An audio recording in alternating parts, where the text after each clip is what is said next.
नमस्कार, सीएनबीसी आवाज़ मोतीलाल ओसवाल स्टूडियो में आपका स्वागत है। भारतीय बाजारों के लिए बहुत ही शानदार दिन और सुबह से मार्केट में तेज़ी का मूड, इन सब पर बातचीत करेंगे, लेकिन पहले हेडलाइंस। बाजार में लौटी रौनक, रिलायंस के दम पर निफ्टी निकला 22,150 के पार। मंथली एक्सपायरी के दिन बैंक निफ्टी में भी खरीदारी। मिड कैप इंडेक्स में लगातार चौथे दिन तेज़ी।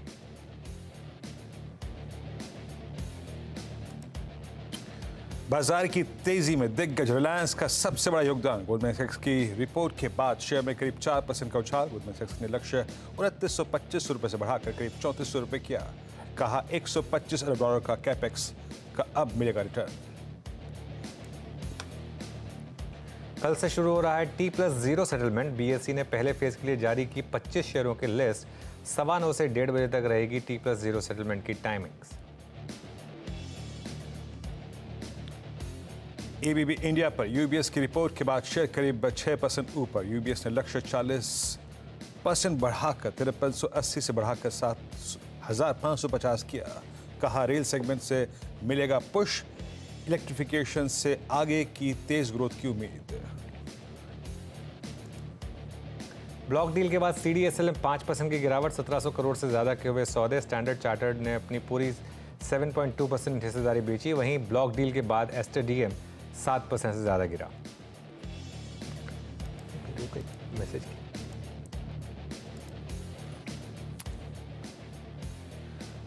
Good afternoon. चलिए फिर बात करेंगे मार्केट की। और इस समय एक चीज़ तो क्लियर है वीरू, गुड आफ्टरनून, कि मुझे आज एक फिल्म याद आ रही है, बाहुबली। उसमें एक सीन आता है जिसमें वो जो मदर हैं वो एक उनको उठाती हैं और कहती है बाहुबली। ये आज रिलायंस, कहते हैं ना, आज रिलायंस बाहुबली है एकदम। रिलायंस ने आज मार्केट को संभाल लिया और अकेले एक रिलायंस की ताकत से निफ्टी उस कंजेशन जोन से बाहर आया।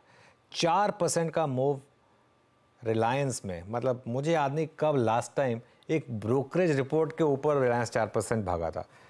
कभी नहीं भाई, कोई न्यूज़ आए कुछ आए तो भागता है, लेकिन 4% एक ब्रोकरेज मूव की रिपोर्ट के बाद और 3000 क्रॉस करने की तैयारी कर रहा है रिलायंस, मेरे ख्याल से फर्स्ट टाइम इन हिस्ट्री। हालांकि बैंक निफ्टी में, क्योंकि रिलायंस का कंट्रीब्यूशन नहीं है, रिलायंस है नहीं बैंक निफ्टी में, तो इसके लिए बैंक निफ्टी अभी भी उस कंजेशन जोन के मिड में ही है। देखिए उसने भी कोशिश की थी लेकिन नहीं सक्सीड कर पाया, वापस आ गया उसके नीचे। और बैंक निफ्टी की आज एक्सपायरी भी है। और मिड कैप्स यहाँ पर लगातार चौथे दिन रिकवरी है, तो यहाँ पर भी अच्छा मोमेंटम। वीरू एक बार जरा मेरे को मैं डॉक्टर साहब से बोलूँगा मुझे कंट्रीब्यूशन प्लेट दिखा दीजिए। वो जो बाहुबली वाला शब्द है ना, उसको अगर आपको जस्टिफाई करना है तो एक बार बस निफ्टी का कंट्रीब्यूशन देख लीजिए। 175 पॉइंट के मूव में 84 पॉइंट, आधा रिलायंस की वजह से। वीरू जी, रिलायंस का एक अहम योगदान और बाहुबली शब्द को अनुज ने यहाँ पे वेल डिफाइन किया। अनुज, जिस कंजेशन जोन में हम थे, आई थिंक हम 10-20 डेमा के ऊपर डिलीवर नहीं कर पा रहे थे। 22,100 के कॉल राइटर ने हमें ग्रैब कर रखा था। निफ्टी बैंक में भी केस था, लेकिन निफ्टी बैंक अभी भी आई थिंक उन कॉल राइटर्स के जोन के नीचे है। बट क्या हमें एक रिलायंस जैसे स्टॉक्स की ज़रूरत थी? और वो अगर ये क्लोज हमें मिल जाए यहाँ पर क्लोजर टू 22,200, तो भी क्या इस रेंज से बाहर आने के संकेत मिलेंगे?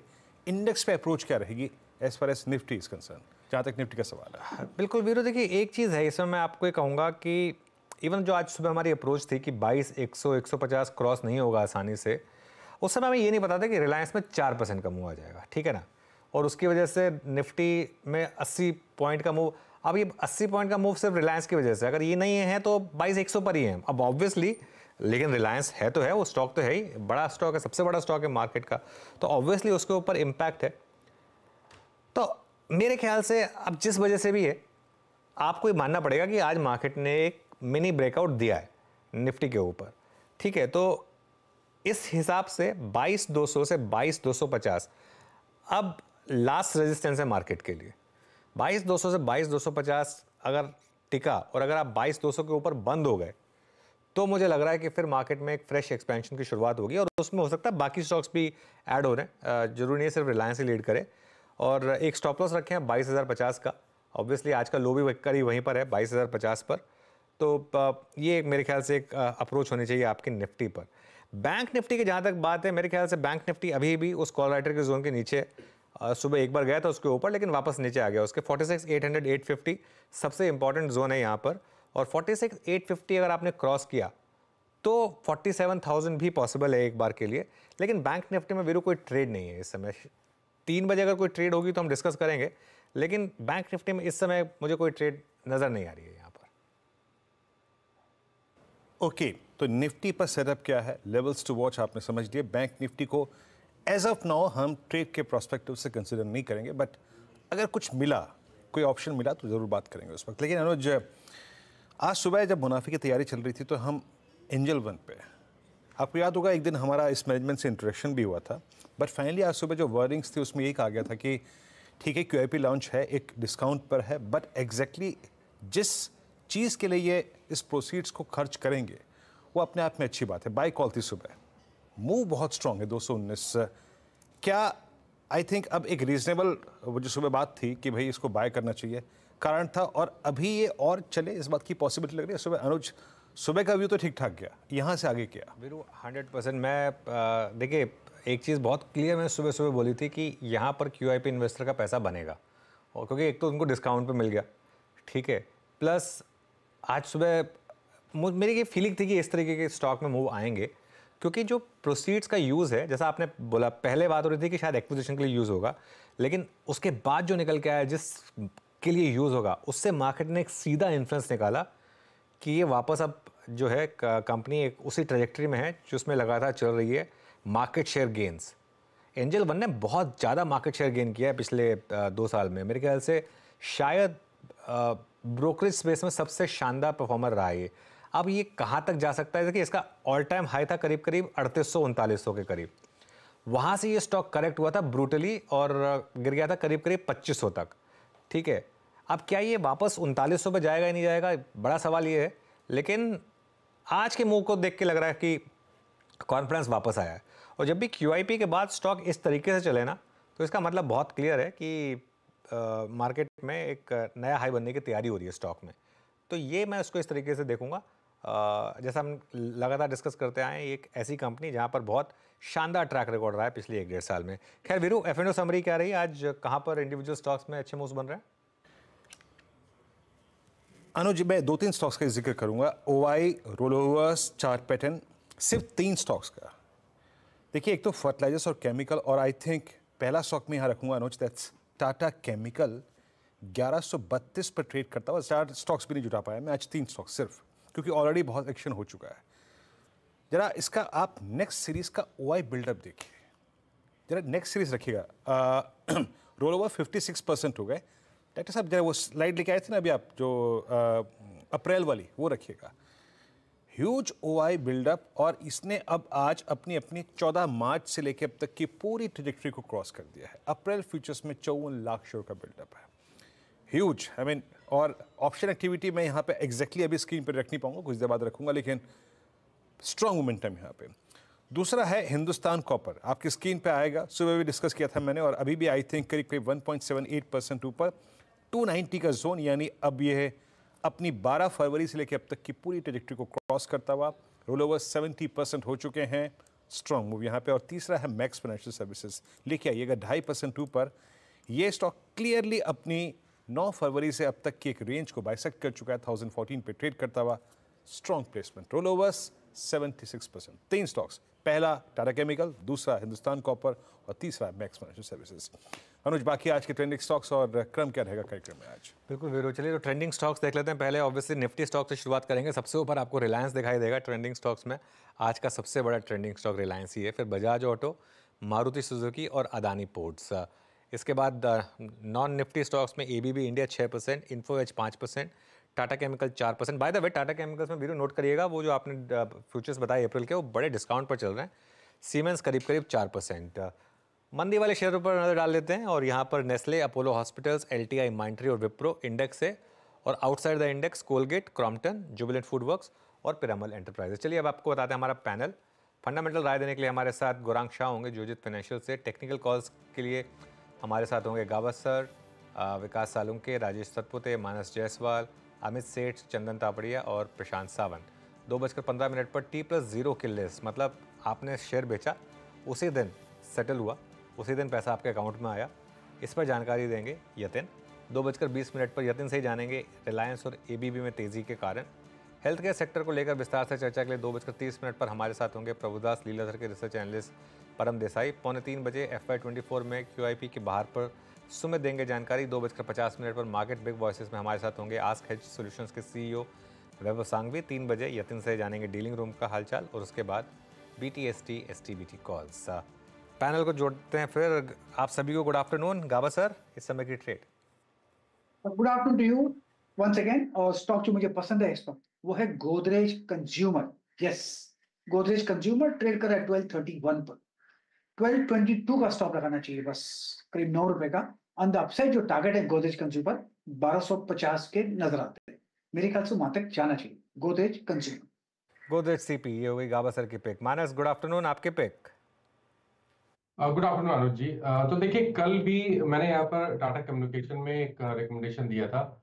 उसके टारगेट थे 1990 के, वो ऑलरेडी अचीव हो चुके हैं। लेकिन क्योंकि आज एक फ्रेश ब्रेकआउट है, आई थिंक अब जो नया टारगेट होगा वो यहाँ से भी 50-60 रुपए ऊपर होगा। तो करंट लेवल्स पे टाटा कम्युनिकेशन में खरीदारी करने की राय रहेगी। करंट लेवल्स पे आप खरीदारी कर रहे हैं तो आपके स्टॉप लॉसेज 1964 के रहेंगे। 1964 के स्टॉप लॉस से आपको खरीदारी करनी है और टारगेट आपको 2035 के सेट करने हैं टाटा कम्युनिकेशन में। ऑप्शन में भी आप ट्रेड ले सकते हैं। यहाँ पर टाटा कम्युनिकेशन का जो ऑप्शन है वो वहां पर आप खरीदारी करिए। 2000 वाला अप्रैल का कॉल ऑप्शन जो कि 70 रुपए पे ट्रेड हो रहा है, वहां पर 59 के स्टॉप लॉस से आप खरीदारी कर सकते हैं और इस ऑप्शन में 90 रुपए के टारगेट सेट कर सकते हैं। ओके, टाटा कम्युनिकेशन यहाँ पे आपका ट्रेड रहेगा। Rajesh Satpute ji, good afternoon. आपका व्यू, आपका ट्रेड क्या रहेगा इस वक्त का? Good afternoon Viren, good afternoon Anuj ji and good afternoon everyone. Viren देखिए, नजर जो है वो फार्मा स्टॉक्स पे है, जैसे कि Aurobindo pharma and Sun pharma. इसमें से एक चुनना है, then I would like to go long in Aurobindo pharma. यहाँ पे जगह बन रही है 1100-1120 के टारगेट के लिए। So at a level of 1069 it's a buy in Aurobindo pharma. आपका स्टॉप लॉस होगा 1050 का। ओके, ऑरोबिंदो फार्मा में बाय है और 1050 का स्टॉप लॉस रहेगा यहाँ पे। अमित सेठ भी जुड़ चुके हैं। Amit, good afternoon. आपका ट्रेड इस वक्त का क्या चेस करेंगे आप? जी good afternoon Viren ji, good afternoon Anuj ji and everybody on the panel. Viren ji, इस समय का मेरा ट्रेड रहेगा टीवीएस मोटर। टीवीएस मोटर में एक पुल बैक आया था और स्टॉक ने अपने एक स्ट्रॉन्ग सपोर्ट एरिया जो कि लगभग 2050-2100 के आसपास है, वहां पे सपोर्ट लिया, कंसोलिडेट किया पिछले 7-8 दिनों में अपने 50 डेमा के आसपास। आज के सत्र में एक स्ट्रॉन्ग बुलिश कैंडल देख रहे हैं और स्टॉक ऑलमोस्ट अपने 10 डेमा के क्लोजिंग के ऊपर और एक क्लस्टर ऑफ कंसोलिडेशन के ऊपर निकल रहा है और एक अच्छे रिस्क रिवॉर्ड पॉइंट पे मिल रहा है आफ्टर दिस पुल बैक। तो टीवीएस मोटर बाय करना है। 2122 के लगभग इसका प्राइस है। 2175 पहला target, second target 2200 and stop loss will B 2090। Okay, चलिए तो TVS मोटर पर एक बाय कॉल। गौरांग को जोड़ लेते हैं हमारे साथ। गौरांग जी, गुड आफ्टरनून। आपके रेडार पर कौन सा स्टॉक? धन्यवाद अनुज जी आपका, और आप सभी को शुभ दिन हमारे तरफ से। ऑटो सेक्टर की काफी चर्चा रही, तो हमने भी ऑटो क्षेत्र से दो पहिया वाहन बनाने वाली कंपनी, जिस पर मेरे ख्याल से जब वो बायबैक आया था, जब हमारी और आपकी चर्चा हुई थी, बजाज ऑटो निर्णायक तरीके से 9,200 के पार निकला है ये। मेरे ख्याल से आगे वाले पड़ाव तक पहुंचने के लिए उसको ज्यादा मेहनत नहीं करनी पड़ेगी और काफी लंबे समय से यहाँ पर खरीदारी की राय हम दे रहे हैं। आज मेरे ख्याल से करीबन 3.5% के ऊपर की स्तर देख रहे हैं हम, लेकिन निवेश है तो बने रहे, अगर नहीं है तो खरीदारी की सोच सकते हैं। ओके, बजाज ऑटो 9275 पे आपका ये बाय कॉल है। इस बीच हमारे साथ प्रशांत भी जुड़ चुके हैं। प्रशांत, गुड आफ्टरनून। आपका ट्रेड इस वक्त का? जी वीरू जी, अनुज जी, गुड आफ्टरनून पैनल। तो यहाँ पे वीरू जी अगर मैं देखूं तो जीएनएफसी एक अच्छी बेस बनाने के बाद 20 दिनों के एवरेज के ऊपर कंफर्टेबली ट्रेड कर रहा है। दूसरी बात, 3 दिनों में वॉल्यूम्स राइजिंग वॉल्यूम्स नजर आ रहे हैं, तो मुझे लग रहा है कि यहाँ पे एक अच्छी मूव एक्सपेक्ट कर सकते हैं। करीबन हम 639 639 के आसपास ट्रेड कर रहे हैं, तो स्टॉप लॉस रखेंगे 625 625 और यहाँ से जो टारगेट होगा वो 665 665 का रखेंगे। ओवरऑल मुझे लग रहा है रिस्क रिवॉर्ड काफी अच्छा है और पोजीशनिंग भी काफी अच्छी है। ओके, GNFC आपका 638 पर आज एक स्ट्रॉन्ग मूव देता हुआ। बहरहाल देखिए, हर वक्त बाजार में कोई ना कोई ऐसा स्टॉक होता है जो कि अपनी प्रेजेंस फील कराता है। आज एक बार फिर से बहुत दिनों बाद जरा, सुबह हमने एक ट्रेड पिक भी किया था मेरे ख्याल से, जब अनुज में कार्यक्रम कर रहे थे, राजेश जी के साथ ही पिक किया था, इंडियन होटल्स। अब मैं इस वक्त इस प्राइस को क्यों कंसिडर कर रहा हूँ, 591। अगर ये आज यहाँ पे क्लोज हो जाए तो मोर और लेस ये इसका ऑल टाइम हाई क्लोज होगा, मोर और लेस। अनुज, इसको हम कई बार कंसिडर कर चुके हैं। अब उसी थीम के अंतर्गत जिसमें हमने इंडिगो पे बहुत बड़ा मूव खेला, आज भी इंडिगो डिलीवर करता हुआ। अब एक बार फिर से हमारा जो छुट्टियों का सीज़न है वो शुरू होने वाला है, 1 मई से ऑलमोस्ट वो शुरू हो जाएगा।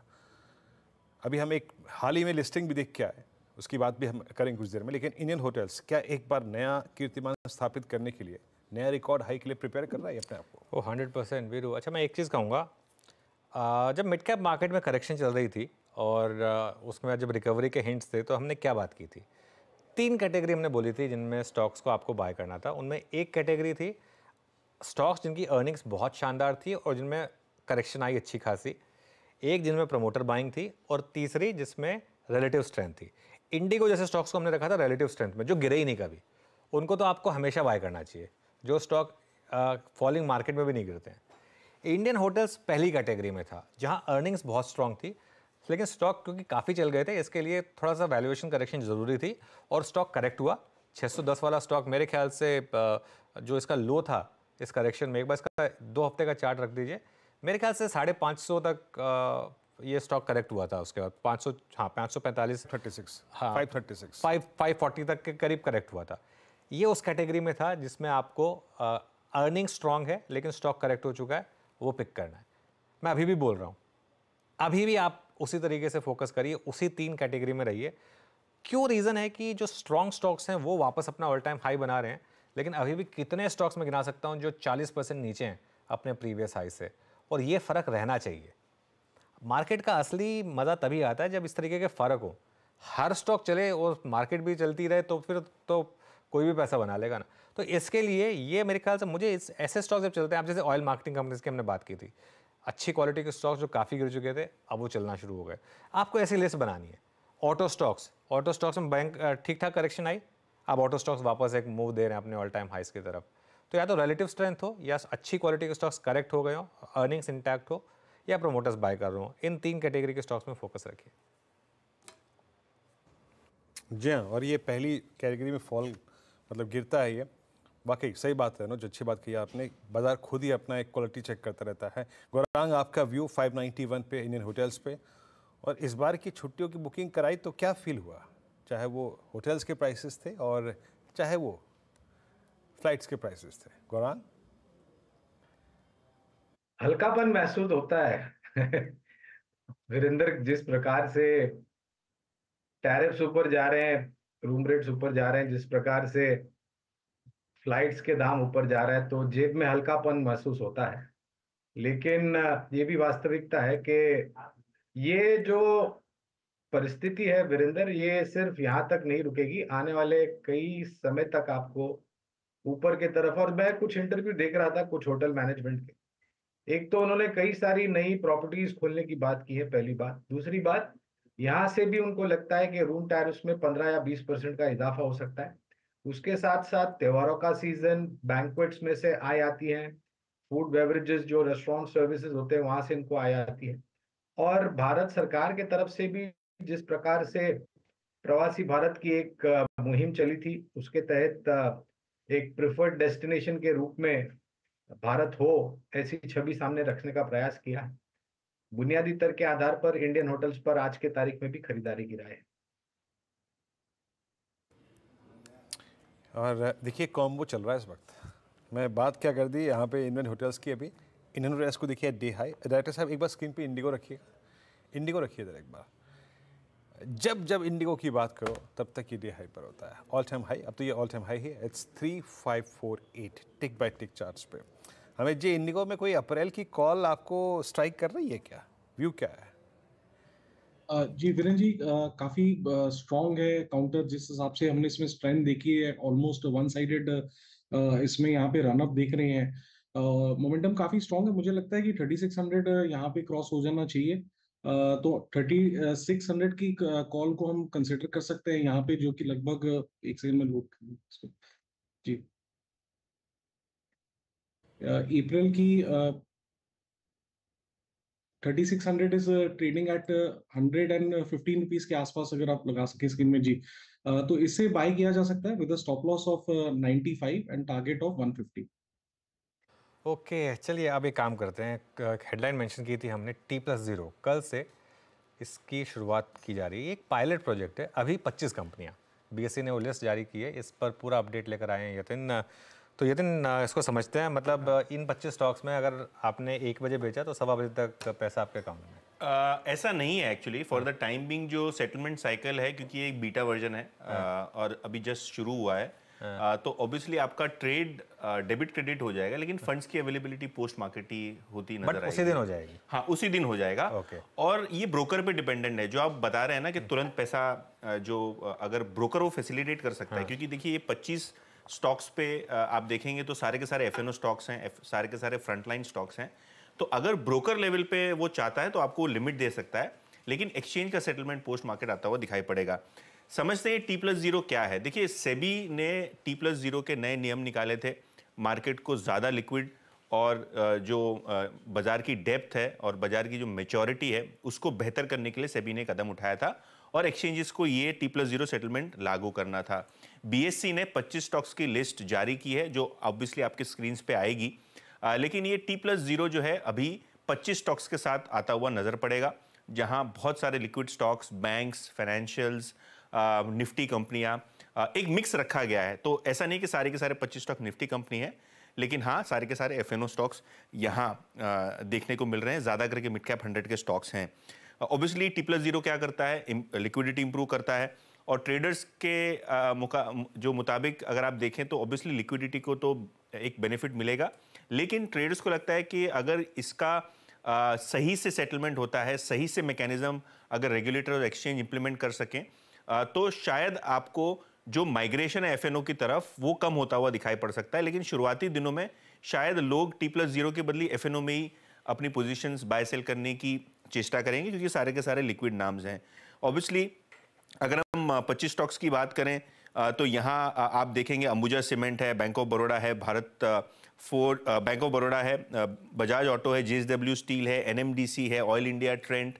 तो इसमें सरकारी कंपनीज भी हैं, प्राइवेट सेक्टर की कंपनीज भी हैं, वेदांता, ONGC, NMDC जैसी कमोडिटी कंपनीज भी हैं, सिप्ला, दिवीज लैब जैसे फार्मा शेयर भी है, इंडियन होटल जिसका अभी हम चर्चा भी कर रहे थे, वो भी स्टॉक इस 25 स्टॉक्स में पायलट बेसिस पे लिया जा रहा है। कितना सक्सेसफुल होता है देखते हैं। जैसे कि मैंने कहा बहुत टेक्निकल चीज़ है, तो इसको इवॉल्व होने दिया जाएगा और 25 स्टॉक्स हाल फिलहाल के लिए कल से T+0 बेसिस पे ट्रेड करना शुरू कर देंगे। ओके, बहुत बहुत शुक्रिया यतिन।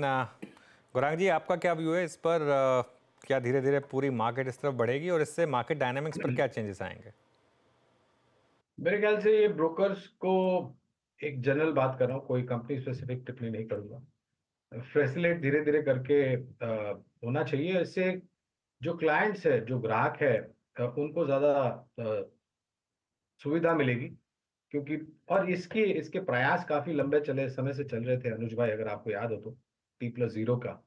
तो मुझे लग रहा है कि एक तो सिस्टम्स को दुरुस्त करना पड़ेगा, उसके साथ साथ लिक्विडिटी यानी कि फंड्स अवेलेबिलिटी आपको अगर अपने क्लाइंट्स को देनी होगी धीरे धीरे करके, जैसे ये पूरा सिस्टम इवॉल्व होगा वो एक पारदर्शिता लाएगा।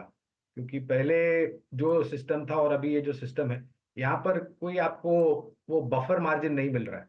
आपको तुरंत ही फंड्स आने वाले समय में उपलब्ध कराने होंगे अपने क्लाइंट्स को, जो भी शेयर्स वो बेचेंगे धीरे धीरे जैसे सूची बढ़ती जाएगी। तो एक रीत से मेरे ख्याल से ये system upgrade, clarity in terms of funds availability और possibility of little bit more leverage. Okay, तो ऑब्वियसली लोग भी उन ब्रोकर्स को चुनेंगे जो इसमें सबसे जल्दी इसको फैसिलिटेट कराएंगे। ये भी एक ध्यान में रखनी है आपको चीज़।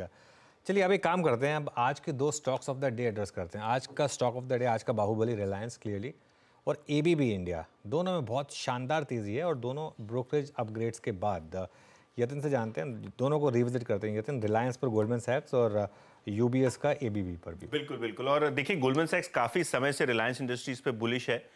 इन्होंने अपना जो आज का रिपोर्ट है उसमें बाय रीट्रेड किया रिलायंस इंडस्ट्रीज पे। टारगेट है कंपनी के ऊपर 3400 का। गोल्डमैन सैक्स का जो अनुमान है रिलायंस की अर्निंग्स का वर्सेस कंसेंसस यानी दूसरे ब्रोकरेजेस के मुकाबले, तो 10-12% ज़्यादा है। तो क्यों गोल्डमैन सैक्स बुलिश है रिलायंस पे? इसका सबसे पहला रीज़न ये है कि कंपनी बहुत बड़े केपेक्स साइकिल से बाहर आ रही है। $125 बिलियन का ऑलरेडी कैपिटल एक्सपेंडिचर, नई फैक्ट्री, टेलीकॉम के अंदर जो इनकी लागत लगने वाली थी, सारी की सारी डिप्लॉय हो चुकी है। तो यहाँ से अब गोल्डमैन सैक्स को लगता है कि इनका जो कैश डिप्लॉयड है और जो कैश इनकी जनरेट होने वाली है, इस पे लगभग 12% का रिटर्न कंपनी को मिलता हुआ दिखाई पड़ेगा, जो कि लगभग 3 परसेंटेज पॉइंट ज़्यादा है उनके प्रीवियस क्वार्टर्स के मुकाबले। और 2011 के मुकाबले ये सबसे ज़्यादा कैश पे रिटर्न आता हुआ दिखाई पड़ सकता है रिलायंस इंडस्ट्रीज़ के लिए। ऑब्वियसली सबसे बेहतर जो बिजनेस इनको लगता है वो रिटेल, जहां ज़्यादा फुटफॉल्स और सेम स्टोर सेल्स ग्रोथ के कारण ज़्यादा मुनाफा आपको आता हुआ दिखाई पड़ सकता है। और टेलीकॉम में अगर टैरिफ हाइक होती है तो सोने पे सुहागा होता हुआ दिखाई पड़ता है गोल्डमैन सैक्स को। इनफैक्ट गोल्डमैन सैक्स को लगता है कि 17% की CAGR ग्रोथ यानी कंपाउंडेड ग्रोथ रेट FY27 तक आपको एबिटा में आती हुई दिखाई पड़ सकती है रिलायंस इंडस्ट्रीज़ के लिए। और क्लियरली अगर यहाँ से हम बात करें तो ग्रोथ कॉन्ट्रीब्यूशन जो है वो सबसे ज़्यादा रिटेल और टेलीकॉम सेक्टर में आता हुआ दिखाई पड़ सकता है। ये रिलायंस पे बात हुई और ऑब्वियसली डिस्क्लेमर आपके स्क्रीन्स के ऊपर है। और बात करते हैं एबीबी के लिए भी, क्योंकि यहाँ यूबीएस ने टारगेट अग्रेसिवली हाइक किया है। 7,550 रुपये का टारगेट, जो 2,000 रुपये ज़्यादा है उनके प्रीवियस टारगेट के मुकाबले। यूबीएस को लगता है कि एबीबी मल्टी ईयर जो केपेक्स साइकिल है उसका एक की बेनिफिशियरी है। इलेक्ट्रिफिकेशन और जो ऑटोमेटिक इक्विपमेंट की मांग बढ़ने वाली है इंडिया के अंदर, उसका बेनिफिट एबीबी को होगा। और अगर हम बात करें कि मार्जिन्स, यहाँ से सिग्निफिकेंट मार्जिन इंप्रूवमेंट होता हुआ दिखाई पड़ेगा, क्योंकि वॉल्यूम पिकअप होंगे और एक्सेलरेशन जो है अर्निंग्स का वो आगे जाके सस्टेनेबल हो सकता है, ऐसा यूबीएस का मानना है एबीबी के लिए। ओके, बिल्कुल यतिन, बहुत बहुत शुक्रिया। आप गौरांग, दोनों स्टॉक्स पर आपका व्यू, रिलायंस और एबीबी। जुबान घिस गई अनुज भाई रिलायंस के ऊपर। कवायद करते करते 2300-2400 पे बहुत सारे प्रश्न पूछे गए कि चलेगा तो कब चलेगा। इतना कुछ घोषणाएं कर दी मैनेजमेंट ने कारोबार को लेकर के, पुराने नए आने वाले भविष्य में ग्रीन हाइड्रोजन के कारोबार को लेकर। हमने एक ही बात बताई थी कि आपको कभी कभी ना धैर्य रखना चाहिए शेयर बाजार में निवेश करके। ऐसा नहीं है कि दिग्गज में निवेश कर दिया आपने तो उसको चलना ही चाहिए। उदाहरण के तौर पर HDFC बैंक, अब वो भी चलेगा हमें लग रहा है। हमने आज की तारीख में भी 2000 का भाव निर्णायक तरीके से रखा हुआ है HDFC बैंक। मगर रिलायंस पर और अभी जो विश्लेषण मेरे ख्याल से यतिन भाई ने किया है, उससे हम पूर्ण तरीके से सहमत है। मेरे ख्याल से जिस प्रकार से अब एक दौर खत्म हो गया है वो केपेक्स को लेकर के, अभी धीरे धीरे करके आपको ऑन स्ट्रीम नापते हुए दिखेंगे। और चौथी तिमाही के नतीजे भी मेरे ख्याल से बहुत जल्द हमारे सामने होंगे अनुज भाई। खरीदारी की राय तब भी थी, आज के तारीख में भी है और भविष्य में भी रहेगी। जहां तक रहा एबीबी का सवाल, तो एबीबी के साथ साथ मैं 2-3 और कंपनियों के नाम दूंगा जो कि कैपिटल गुड्स इंजीनियरिंग से जुड़ी कंपनियां हैं। एक होगी थर्मैक्स, दूसरी होगी L&T, तीसरी होगी सीमेंस, छोटी एक कंपनी है केसी इंटरनेशनल नाम की। ये पूरा जो इलेक्ट्रॉनिक्स और इलेक्ट्रिकल पेरिफेरल्स से जुड़ा हुआ जो क्षेत्र है, जो कि सहायता कारक आने वाले समय में जहां पर हमारी ऊर्जा उत्पादन क्षमता बढ़ेगी, तो इनके सब के बनाए हुए उपकरण हमें लगेंगे to enable transmission and distribution. ये पूरी सूची हमारी खरीदारी की राय है बुनियादी तर्क के आधार पर। और मुझे लग रहा है कि आने वाले भविष्य में इनको ऑर्डर भी काफी सक्षम रूप से बहुत बड़ा मिलेगा।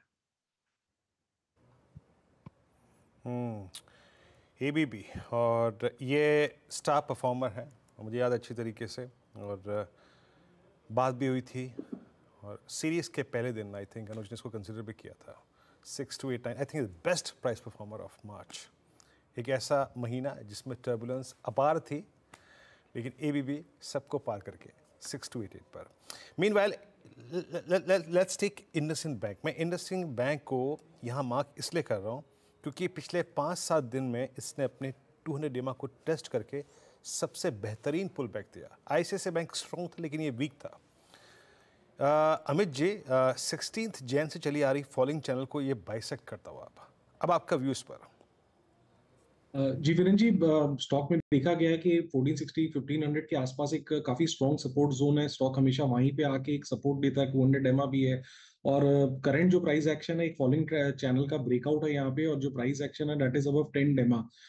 तो काफी एक अच्छे रिस्क रिवॉर्ड पॉइंट से स्टॉक निकल रहा है ऊपर की तरफ। अब इसका अगला रेजिस्टेंस लगभग 1580 तक बनता है। तो मुझे लगता है स्टॉक 1580 1590 तक जा सकता है इन द नियर टर्म 2 से 3 दिनों में। Stop loss in this case एक छोटा सा रखेंगे 1515 रुपए के आसपास। बिल्कुल और फिर तो सही बोल रहे हैं। एबीबी हमारा I think roll over analysis के आधार पर आया था डे 1 पर। खैर उस समय इतना नहीं पता था कि इस तरीके से भाग जाएगा, लेकिन एक चीज़ तो क्लियर है मार्केट में, एक बार आपके पकड़ में कोई स्टॉक आ जाए ना इस तरीके का, उसका सबसे ज़्यादा पैसा तब बनता है जब आपको सबसे ज़्यादा अनकंफर्टेबल लगता है। वो सबसे ज़्यादा पैसा तब बनता है, मतलब एक बार पकड़ में आ जाए उसके बाद और कितना चलेगा और कितना चलेगा। देखिए आज तो ऑप्शंस क्या सर्च करे होंगे एबीबी के, क्योंकि कल जिसने थोड़े ऑप्शंस बेचे होंगे वो ये सोच कर कि 100-150 रुपये बन जाएंगे, सोचिए क्या हाल हुआ होगा आज। ऐसे स्टॉक्स में तो कभी ऑप्शन बेचने भी नहीं चाहिए आपको वैसे, जस्ट इन केस, लेकिन बहुत शानदार तेज़ी। इंडिगो भी था हमारी लिस्ट में, इंडिगो में भी शानदार मोमेंटम है वीरू, और वहाँ पर भी मोमेंटम काफ़ी स्ट्रॉन्ग है। और मेरे ख्याल से अगली सीरीज़ के लिए भी हम थोड़े से ऐसे स्टॉक्स पर ध्यान रखेंगे। अच्छा वीरू, लेकिन वो जो आप टाटा केमिकल्स की बात कर रहे थे ना, वह बहुत इंटरेस्टिंग था। मैं नोटिस कर रहा था उसको, मुझे पहले किसी और ने भी कहा था टाटा केमिकल्स पर वो नज़र रखने के लिए, लेकिन वो अप्रैल का फ्यूचर्स जो ना, एक बार अगर वो दोबारा दिखा दें हम, वो बहुत बड़े डिस्काउंट पे चल रहा है। मुझे समझ में नहीं आ रहा ऐसा क्यों है, मतलब समहाउ मतलब थोड़ा सा मुझे इंटरेस्टिंग लग रहा है कि स्टॉक डिसेंट रोल ओवर दिखा रहा है, लेकिन 30 पॉइंट का डिस्काउंट चल रहा है यहाँ पर। हाँ, ये बिल्कुल बात। आई थिंक मैं इसके स्पॉट के वॉल्यूम्स को देखा था। वॉल्यूम्स आज स्पॉट के बहुत स्ट्रॉन्ग थे, और नेक्स्ट मंथ की 1140 की स्ट्राइक और 1160 की स्ट्राइक अनुज, इसमें बहुत स्ट्रॉन्ग बिल्डअप था। मैं उस वक्त इसका जिक्र इसलिए कर रहा था क्योंकि ये 1140 की ट्रेजेक्ट्री, वो जो 13 मार्च से लेकर अब तक की ट्रेजेक्ट्री है, उसके हाइस को क्रॉस कर रहा था। अब थोड़ा सा शाय है, ये उस जोन को अभी तक पार नहीं कर पाया है।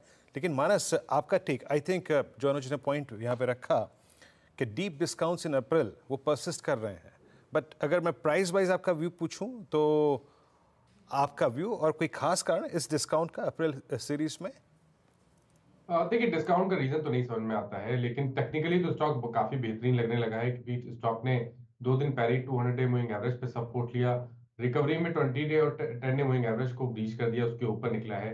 आई थिंक अब स्टॉक तैयार है 1200 रुपए के लेवल्स को वापस टेस्ट करने के लिए। तो आज जो इंट्राडे सेशन में एक छोटा सा प्रॉफिट बुकिंग देखने को मिला है, आई थिंक वो एक बढ़िया बाइंग अपॉर्चुनिटी है। 1090 का आपको स्टॉप लॉस लगा के एक पोजीशन ट्रेड लेना है, जहां आपके टारगेट 1200 रुपए के आसपास के हो सकते हैं। अच्छा ठीक है, बिल्कुल। अब एक बार जरा आप बैंक निफ्टी लेकर आइए, और देखिए वीरू, बैंक निफ्टी में आज वो व्यू एकदम सही पड़ा। निफ्टी में भले ही गलत पड़ा हो, लेकिन वो निफ्टी में हमने डिस्कस किया कि वो पूरा का पूरा रिलायंस की वजह से गलत पड़ा, लेकिन बैंक निफ्टी में देखिए एक बिल्कुल अब वही आज पूरा का पूरा ऑप्शन राइटर्स के जोन में। और एक बार एसबीआई और आईसीआईसीआई बैंक देखिए इंट्राडे में दोनों डे लो पर आ गए। एसबीआई डे लो पर आया, देखिए किस तरीके से गिरा एसबीआई एकदम से। और एक बार आप आईसीआईसीआई बैंक लेकर आइए, सुबह हम बात कर रहे थे आईसीआईसीआई बैंक की स्ट्रेंथ की, और अब एकदम से इसमें काफ़ी वीकनेस आई। तो ये टिपिकल एक्सपायरी एट वर्क। आज जो बैंक निफ्टी की एक्सपायरी है वो हो सकता है कल यही फैक्टर्स निफ्टी पर भी हैवी हो जाए, आज लेकिन बैंक निफ्टी पर हैवी है। बिल्कुल, निफ्टी बैंक पर हैवी है। और एक बार जरा आप निफ्टी पीएसयू बैंक इंडेक्स लेके आइए स्क्रीन पे। अब ये एट 6845, ये निफ्टी पीएसयू बैंक इंडेक्स है जो कि प्रेशर डालता हुआ, yes, Nifty PSU bank index at day low. In fact Nifty bank भी अब डेलो की तरफ खिसकता हुआ, बट ज़्यादा वीकनेस इस वक्त पीएसयू बैंक से परसिस्ट करती हुई। एसबीआई, कैनरा बैंक सब डेलो के आसपास आके ट्रेड करते हुए। मेरे ख्याल से अब हमारे पास अभी फॉर द टाइमिंग बहुत ज़्यादा ट्रेड की गुंजाइश है नहीं, और हम थोड़ा थिन भी चलेंगे क्योंकि अब एक्सपायरी कल नज़दीक खड़ी है, ऑलरेडी एक शार्प स्विंग आ चुका है, तो हम बहुत तर्कसंगत ट्रेड लेंगे यहाँ पे। बट जहाँ पे स्ट्रेंथ है वहाँ पे स्ट्रेंथ है। एक बार स्क्रीन पे लेके आइएगा, अभी कुछ देर पहले हम जिक्र कर भी रहे थे इसका, डिक्सन एट 7405। गौरांग, क्या स्टॉक रहा है ये? आई मीन मतलब बीते एक साल का सबसे स्ट्रॉन्ग प्राइस परफॉर्मर, और PLI का सबसे स्ट्रॉन्ग एडवांटेज लेने वाली कंपनी रही है ये। कुरान 7402, आपका व्यू यहाँ पे अपने प्रॉफिट्स को कैश में कन्वर्ट करना चाहिए या होल्ड करें अभी, क्या कहते हैं आप? देखिए, कारोबार को लेकर के तो मेरे ख्याल से और प्रोत्साहन मिल सकता है वीरेंद्र, और जिस प्रकार से सरकार ने नीतियां सामने रखी हैं, कंपनी काफी सक्षम और मजबूत है। विशेष रूप में टिप्पणी नहीं कर पाऊंगा क्योंकि फिलहाल कवरेज नहीं है। मेरे ख्याल से आईपीओ के समय पर शायद कुछ आईपीओ नोट द्वारा आईपीओ की हमने चर्चा करी होगी, लेकिन फिलहाल कवरेज नहीं, इसलिए विशेष रूप में टिप्पणी नहीं करूंगा। लेकिन एक चीज बिल्कुल कहना चाहूंगा, जो उत्पादन को बढ़ावा दे रही है सरकार, खास करके जो निर्भरता हमारी ताइवान, चाइना वगैरह देशों पर थी, उसको कम करने का प्रयास कर रहा है। उस श्रेणी में अगर आप देखें तो डिक्सन टेक्नोलॉजीज जैसी कंपनियां जो है और उनसे मिलती जुलती कंपनियां, उनको बहुत बड़ा फायदा होगा आने वाले समय में। तो ये निवेशक की विचारधारा के ऊपर है। अगर उनको लग रहा है कि बहुत मुनाफा मिल गया है और समेटना है, तो उस प्रकार से काम कर सकते हैं, और अगर समय की पाबंदी नहीं तो और समय भी दे सकते हैं, लेकिन विशेष रूप में टिप्पणी नहीं कर पाऊंगा। ओके, एनीवे चलते हैं अब डिक्सन से बाहर निकलते हैं। 7408 ऑल टाइम हाई। अब बात करते हैं एक और सेक्टर पे, नॉट एग्जैक्टली फार्मा, मैं हेल्थ केयर से कॉल करूंगा। और हेल्थ केयर जब हम इस शब्द का इस्तेमाल करते हैं तो हमारे जहन में 2-3 सेक्टर्स तुरंत आ जाते हैं। डायग्नोस्टिक स्पेस, जिसमें कल काफ़ी बड़ी हरकत थी कोटक की रिपोर्ट के बाद, मेट्रोपोलिस, विजय डायग्नोस्टिक, डॉक्टर लाल पैथ लैब और हॉस्पिटल स्टॉक्स। गौरतलब है कि फरवरी में वो जो माननीय सुप्रीम कोर्ट की टिप्पणी थी, जिसमें प्राइसिंग को लेकर माननीय सुप्रीम कोर्ट की टिप्पणी थी, उसके बाद सारे स्टॉक्स गिरे थे। इस स्पेस को थोड़ा सा रीड करते हैं, समझने की कोशिश करते हैं। इस संदर्भ में प्रदास लीलाधर की एक रिपोर्ट भी आई है और वहीं के रिसर्च एनालिस्ट, फार्मा एनालिस्ट परम देसाई हमारे से जुड़ चुके हैं। परम, नमस्कार, कार्यक्रम में स्वागत है। परम, ये बीते 2 महीने से इस स्पेस में काफ़ी हरकत है। Let's talk about diagnostic space first. During Covid, post Covid बड़ा मूव था, लेकिन उसके बाद जब वो कोविड रिलेटेड डिमांड खत्म हो गई, उसके बाद धरातल पे कंपनियां आ गई, प्राइसिंग काफ़ी वीक हो गई, कंपेटिटिव एनवायरनमेंट था। अब क्या प्राइस हाइक्स हो रहे हैं, हायर लेवल्स पे प्राइस परसिस्ट कर रहे हैं, वॉल्यूम्स क्या बढ़ रहे हैं? पहले डायग्नोस्टिक स्पेस पे आपकी प्रतिक्रिया। माफ कीजिए, हम प्रभुदास लीलाधर में हॉस्पिटल्स और फार्मा ऑफिशियल कवरेज में है, डायग्नोस्टिक हमारे कवरेज में नहीं है। बट ब्रॉडली अगर मैं बात करूं, इन जनरल थोड़ा स्पेस में प्राइसिंग काफी थोड़ी स्टेबल हो गई है यहाँ पे। वॉल्यूम्स थोड़े स्टेबल हो गए। जो पहले हम देख रहे थे कंपटीशन, छोटे छोटे प्लेयर्स, अब थोड़ा कंसोलिडेशन हुआ है, बट इन जनरल थोड़ा प्राइसिंग और वॉल्यूम थोड़े स्टेबल हो गए हैं ये स्पेस में। ओके, चलिए, वॉल्यूम स्टेबल हो गए हैं, प्राइसिंग हाई लेवल्स पे स्टेबल हो गई है। अब आते हैं एग्जैक्टली आपके कोर एरिया पे, हॉस्पिटल स्टॉक्स। एग्जैक्टली जो फीस हैं और चार्जेस पर कैप लगाना है, इस स्पेस के लिए रहेगा कैसा आपका व्यू?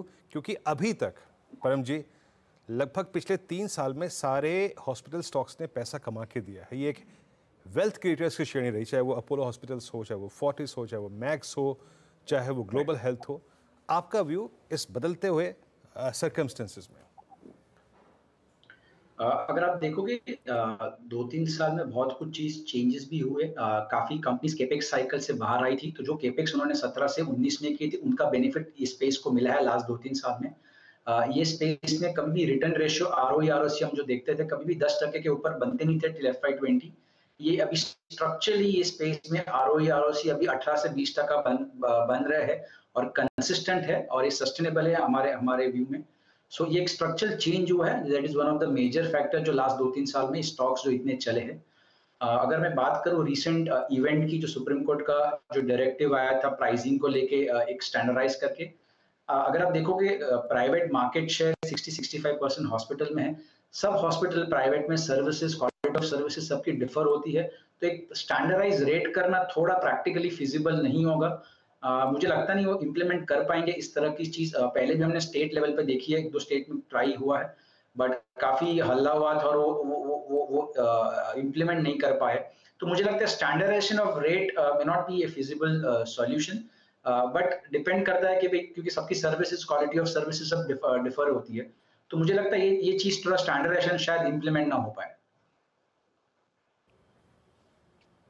ओके, अभी फॉर द टाइमिंग इम्प्लीमेंटेशन ना हो। अब एक एक करके कंपनीज को कंसिडर करते हैं परम जी यहाँ पर, स्पेशली लार्ज कैप में फ्रंट लाइन स्पेस में अपोलो हॉस्पिटल्स, वहाँ पे आपका एग्जैक्टली एक व्यू है, 7,000 रुपये का आपने लक्ष्य भी रखा है। अपोलो को कैसे रीड कर पा रहे हैं आप, और इस स्पेस में आपकी टॉप पिक्स क्या रहेंगी एज ऑफ नाउ, और प्राइस टारगेट्स क्या होंगे? अपोलो में अगर आप देखोगे दो बड़े सेगमेंट है, एक आपका हॉस्पिटल है और एक आपका फार्मेसी है। उनके हॉस्पिटल में उनके भी जो 8,000 बेड कैप ऑपरेशनल बेड्स है, इन्होंने भी अभी 25 to 30% बेड कैपेसिटी एनहांस कर रहे हैं नेक्स्ट 2 से 3 साल में। और it's a combination of brownfield greenfield दोनों आ रहे हैं उनके, और वो ऐसी ऐसी जगह पे आ रहे हैं जहाँ पे वो पहले प्रेजेंट नहीं थे, जैसे गुड़गांव में आ रहे हैं, बैंगलोर और कलकत्ता में अपनी प्रेजेंस को स्ट्रेंथ कर रहे हैं। तो एक अच्छे कॉम्बिनेशन में वो बेड एडिशन कर रहे हैं नेक्स्ट 2 से 3 साल में, जिनका बेनिफिट उनको मिलेगा। प्लस अगर आप देखोगे एग्जिस्टिंग ऑपरेटिंग बेड पे उनकी ऑक्यूपेंसी अभी भी 65-66% है। प्री कोविड उनकी ऑक्यूपेंसी 72-73% हुआ करती थी। सो अभी भी उनके पास एग्जिस्टिंग कैपेसिटी में काफी रूम है अपनी ऑक्यूपेंसी यूटिलाइजेशन लेवल को ऊपर लेके जाने की। वो आपका एक मेजर ड्राइवर है नियर टर्म में हॉस्पिटल सेगमेंट में ग्रो करने के लिए। सो हॉस्पिटल पर से अगर मैं देखूं जो 50% ऑफ द रेवेन्यू कंट्रीब्यूटर है, मुझे लगता है वहां पे आपको 15% प्लस आपको एबिटा और रेवेन्यू ग्रोथ नेक्स्ट 2-3 साल में मुझे लगता है वो अचीव कर सकेंगे, जो रीजंस मैंने अभी डिस्कस की। उनकी दूसरी सेगमेंट है जो फार्मेसी है, वहां पे 700 से 800 ऑफलाइन फार्मेसी स्टोर्स एडिशन कर रहे हैं, जो आपका एक unorganized to organized market shift हो रहा है। उनमें अपोलो जैसे जो लार्ज प्लेयर है उनको मार्केट शेयर गेन और उनको कंसल्टेशन का बेनिफिट हो रहा है। लास्ट 5 साल की हिस्ट्री देखूं तो वहां पे वो लोग 20 से 25% से वो लोग रेवेन्यू ग्रोथ कर पा रहे हैं। तो ये मुझे लगता है अभी भी ये मोमेंटम सस्टेन कर पाएंगे next in the near to medium term में। उनकी जो 24/7 ऐप है, वहां पे जो लॉसेस हो रहे थे वो भी लास्ट 2 क्वार्टर्स अगर आप देखोगे कम होते आ रहे हैं। जो उन्होंने गाइड किया है कि नेक्स्ट 6 से 8 क्वार्टर में वो 24/7 को ब्रेक इवन कर देंगे, आई थिंक वो एक बड़ा सा ट्रिगर होगा। और वो लास्ट 2 क्वार्टर में दिख रहा है, लॉसेस कम होते हुए दिख रहे हैं। तो हम इस स्टॉक पे काफी पॉजिटिव है, एंड मुझे लगता है कि आपको 15 से 20% का हॉस्पिटल प्लस आपका फार्मेसी ओवरऑल में आपका ग्रोथ काफी अच्छा दिखेगा नेक्स्ट 2 से 3 साल में। ओके, पर एग्जैक्टली आपने मैक्स हेल्थ पे भी काफ़ी एग्रेसिव टारगेट्स दिए हैं। आपने ऑलमोस्ट 925, दैट मीन्स वो जो प्रीवियस स्विंग हाई है Feb 24 का, उसको रीगेन करने की पॉसिबिलिटी। मैक्स के साथ क्या क्या ट्रिगर मानते हैं आप अभी? अगर आप देखोगे मैक्स की यदि एग्जिस्टिंग कैपेसिटी 3,300 बेड्स है, मैक्स ऑलमोस्ट अपनी कैपेसिटी डबल कर रहा है नेक्स्ट 4 से 5 साल में। और वो ऐसे ऐसे जगह पे आ रहे हैं जहाँ पे ऑलरेडी वो स्ट्रेंथ है, जैसे गुड़गांव, साकेत, नानावती बॉम्बे में, तो ऑलरेडी उस जगह पे आ रहे हैं जहाँ पे ऑलरेडी प्रेजेंस है और उनकी प्रेजेंस काफी स्ट्रांग है। अपनी ऑलमोस्ट कैपेसिटी डबल कर रहे हैं। उन्होंने लास्ट 2-3 महीने में 3 एक्विजिशन की है, एक लखनऊ में, एक नागपुर में और एक लखनऊ में ऑलरेडी नया लैंड खरीदा है। सो डायरेक्शनली वो लोग राइट एक्विजिशन कर रहे हैं, टियर 2 में जा रहे हैं बराबर से, जहाँ पे इफ यू सी यूपी बहुत बड़ा मार्केट है, और साथ में साकेत और नानावती ऐसे जगह पे जा रहे हैं जहाँ पे उनकी प्रेजेंस काफी स्ट्रांग है। तो मुझे लगता है कि उनका जो एबिटा है नेक्स्ट 4 साल में एबिटा उनका डबल हो सकता है because of the capacity getting double from here on. आपकी इस कवरेज में आपने जुपिटर लाइफ का भी किया और एस्टेट डीएम का भी किया है, जिसमें आज एक एग्जैक्टली बड़ा सौदा भी हुआ है। इन दोनों स्टॉक्स पे आपका व्यू? जुपिटर अभी 3 हॉस्पिटल, छोटी कंपनी है, 3 हॉस्पिटल है अभी करेंटली ऑपरेशनलाइज, जिसमें पुणे और इंदौर दोनों अभी भी पीक यूटिलाइजेशन लेवल पे नहीं पहुंची है। पुणे अभी 60-62% ऑक्यूपेंसी है, और आपका अगर देखोगे आप, इंदौर अभी भी just break even, last year break even हुआ है। तो दोनों में काफी रूम है अपना कैपेसिटी यूटिलाइजेशन और स्केल अप करने के लिए। तो नेक्स्ट 2 साल में जो प्रॉफिटेबिलिटी का ग्रोथ आएगा इन 2 फैसिलिटी से आएगा ज्यादा करके। फिर FY26 में डोंबिवली उनकी जो नई फैसिलिटी वो स्टार्ट होगी, और FY27 में रिसेंटली उन्होंने जो नई फैसिलिटी ग्रीनफील्ड जो चालू करने वाले हैं। तो ये 2 नई फैसिलिटी आपकी आएगी। तो नेक्स्ट 3 से 4 साल में मैं अगर देखूं, इसमें 15 से 20% का आपका एबिटा ग्रोथ आपका एनुअलाइज बेसिस पे वो ग्रो करते रहेंगे। और दूसरी जो कंपनी आपने एस्टेडियम बोला है, एस्टेडियम में भी अभी वो जीसीसी बिजनेस बेचने के बाद पूरा फोकस अभी पूरा इंडिया सेंट्रिक बिजनेस हो जाएंगी। सो अभी इंडिया उनका इंडिया लास्ट 2 साल में काफी अच्छा ग्रो किया है। इनकी भी स्ट्रॉन्ग प्रेजेंस अगर आप देखोगे कर्नाटक और केरला में है, 3-3,500 बेड कैपेसिटी है उनकी ऑपरेशनल बेस। वहां पे भी एस्टेडियम भी 1700 बेड नेक्स्ट 3 से 4 साल में डाल रहे हैं। प्लस उनकी मार्जिन अभी भी आप देख 20% मार्जिन है, वहां पे काफी स्कोप है मार्जिन इंप्रूव करने के लिए। उन्होंने काफी कुछ स्टेप्स लिए भी है, जैसे अपना इन हाउस फार्मेसी में बेसिकली जेनरिक मेडिसिन शिफ्ट करना, उनका रैशनलाइजेशन ऑफ HR सर्विसेज। और जैसे जैसे ऑक्यूपेंसी वहां पे स्केल अप होगा, मुझे लगता है उनकी जो मार्जिन है 20% की, वहां पे काफी स्कोप है इंप्रूवमेंट का। और वैल्यूएशन में आप देखोगे 15-15 times EV EBITDA stadium trade कर रहा है इंडिया बिजनेस FY26 पे। बाकी सब कंपनी से मैं कंपेयर करूं 15 से 40% डिस्काउंट पे है। मुझे लगता है ये डिस्काउंट अनवारंटेड है। जैसे इंडिया में और स्केल अप होगा, ये डिस्काउंट आप देखोगे नैरो होता जाएगा। चलिए परम जी, बहुत बहुत शुक्रिया आप इस चर्चा में शामिल हुए, और आई थिंक इन सभी ट्रिगर्स को, और आई थिंक क्या मुश्किल है मतलब इन प्राइसेस को कैप करना, जिस पर अपनी आपने टिप्पणी भी करी और सब स्टॉक्स पे अपनी प्रतिक्रिया रखी विद प्राइस टारगेट्स। बहुत बहुत शुक्रिया परम। निकट भविष्य में एक बार फिर से अर्निंग्स के बाद बात करेंगे आपसे इस पे। अब लौटते हैं एक बार फिर से बाजार पे, करीब 22170। निफ्टी स्टेबल है थैंक्स टू रिलायंस, करीब रिलायंस 3.5% ऊपर। Bank Nifty 46,730। बट अनुज, अगर मैं इस सेशन को निकाल दूँ, आई मीन सिर्फ इस एक्सपायरी फैक्टर को अगर मैं निकाल दूँ, 47,000 का कॉल राइटर और 46,800 के कॉल राइटर अभी भी विन विन सिचुएशन में है। ये ICICI बैंक के एक स्ट्रॉन्ग मूव के बावजूद आखिर ये 47,000 की ट्रेजेक्टरी निकल क्यों नहीं पा रही है? आखिर ऐसा क्या ट्रिगर होगा? क्या अब अर्निंग सीजन में जाकर ये बेड़ा पार होगा क्या 47,200 का? देखिए वीरू, क्या हो गया ना, 3 बैक टू बैक एक्सपायरीज थी। कल फिर निफ्टी की, आज बैंक निफ्टी की और कल फिर निफ्टी की। और मैं तो एक चीज़ बोल रहा हूँ कि अगर रिलायंस का फैक्टर नहीं होता तो आज निफ्टी में भी आप ऐसा ही मूव देख रहे होते मोर और लेस। तो इसके लिए ये मेरे ख्याल से अगर बैंक निफ्टी में मूव आना है ना, तो कल आना चाहिए मेरे ख्याल से। अगर कल भी बैंक निफ्टी में मूव नहीं आया, क्योंकि कल बैंक निफ्टी के पास ऐसा कोई एक्सक्यूज़ नहीं होगा ना चलने का, क्यूज़ भी ठीक ठाक है।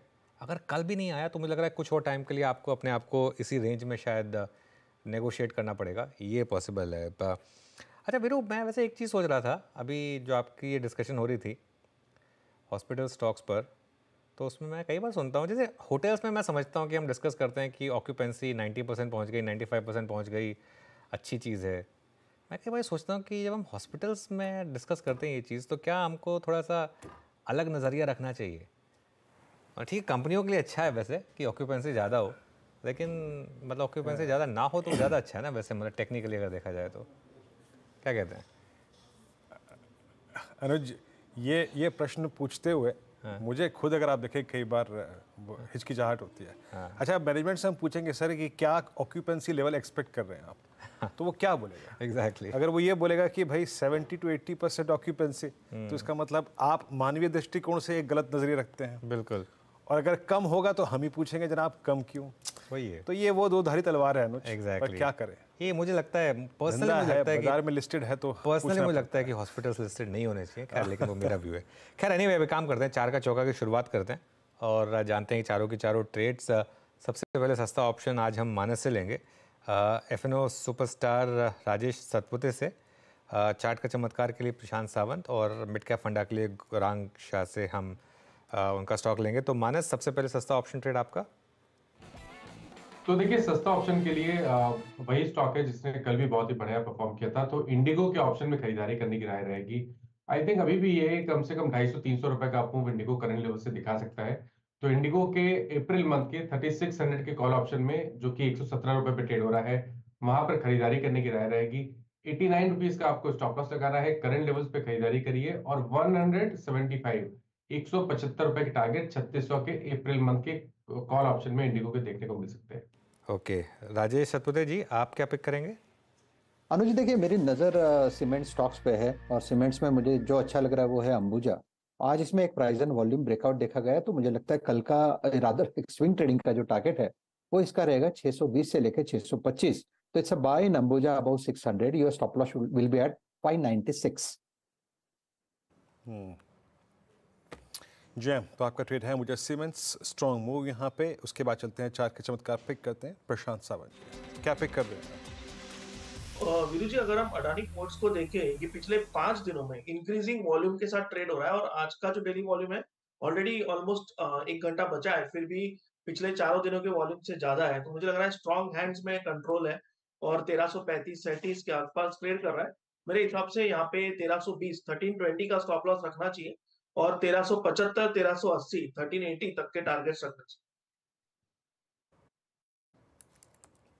ओके, अदानी पोर्ट्स 1337 पे ट्रेड करता हुआ डे हाई की ट्रेजेक्ट्री में है और ये और मोर और लेस ये जो क्लोजिंग होगी ये ऑल टाइम हाई ट्रेजेक्ट्री में। ट्रेजेक्ट्री का देखिए शब्द का जब मैं इस्तेमाल करता हूँ दैट मीन्स वो जो ऑल टाइम हाई 1-2% के फ्रैक्शंस जो होता है ना वो होता है। अब चलते हैं आज का मिड कैप फंड गौरांग जी के सौजन्य से आएगा। गौरांग क्या पिक कर रहे हैं? विनेंद्र जी फार्मास्यूटिकल और हेल्थ केयर से जुड़ी हुई एक मिड कैप कंपनी है जिसका जिक्र इतना होता नहीं है, सनोफी इंडिया।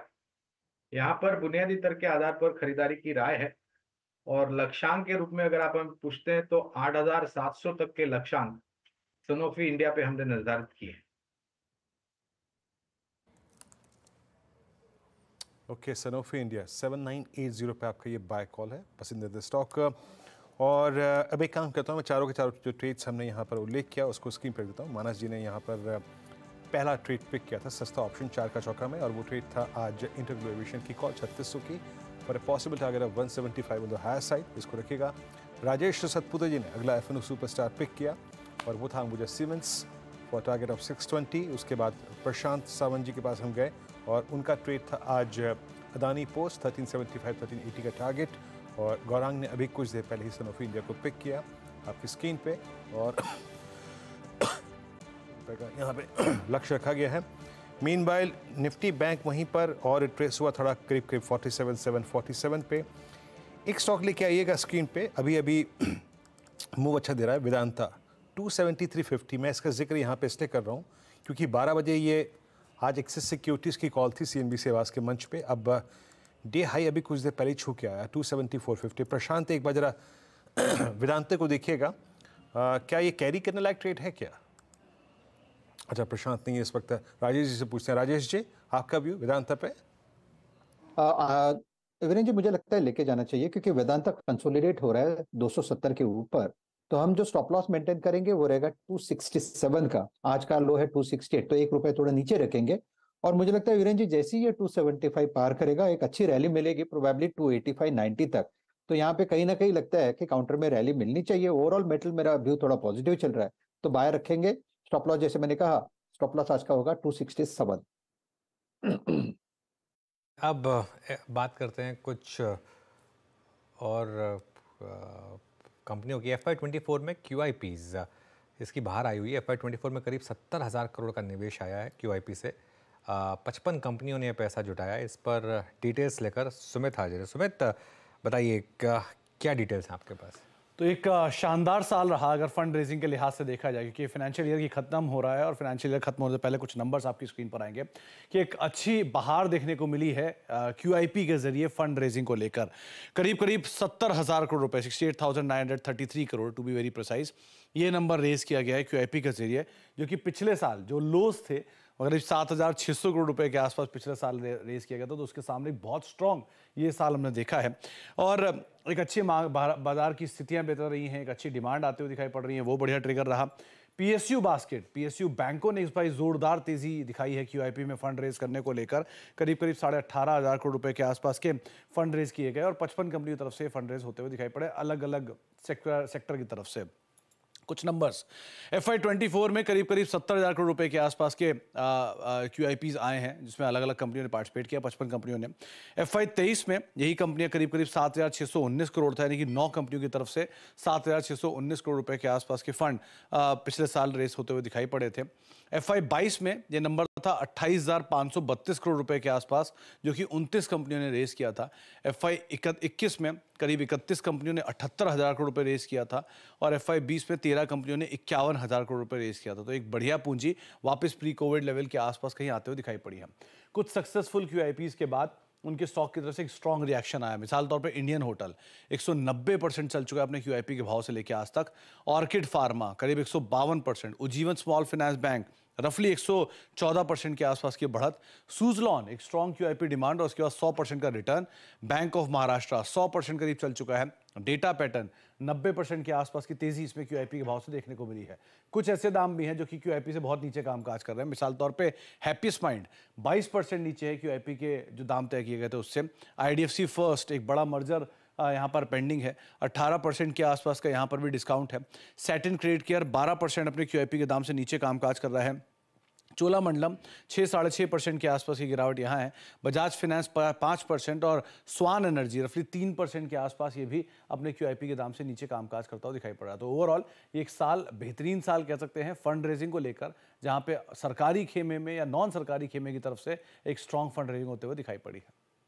सुमित बहुत बहुत शुक्रिया। तो ये QIPs बहुत शानदार मोमेंटम, और अभी लेटेस्ट एंजल वन इसने भी QIP से पैसा रेज किया और मार्केट ने 2 थम्स अप भी दिए। चलिए अब 2 और गेस्ट जुड़ गए हमारे साथ, उनसे बात कर लेते हैं। हमारे साथ चंदन जुड़े हैं और हमारे साथ विकास भी जुड़े हैं। आप दोनों का स्वागत है शो में। चंदन, पहले आपसे शुरुआत करेंगे, बताइए आपकी पिक क्या होगी इस समय की? जी देखिए, मेरी तरफ रहेगा इंडियन होटल। इंडियन होटल आप देखोगे तो 4 वीक के करेक्टिव मूव के बाद वापस रिकवरी देखने को मिली है।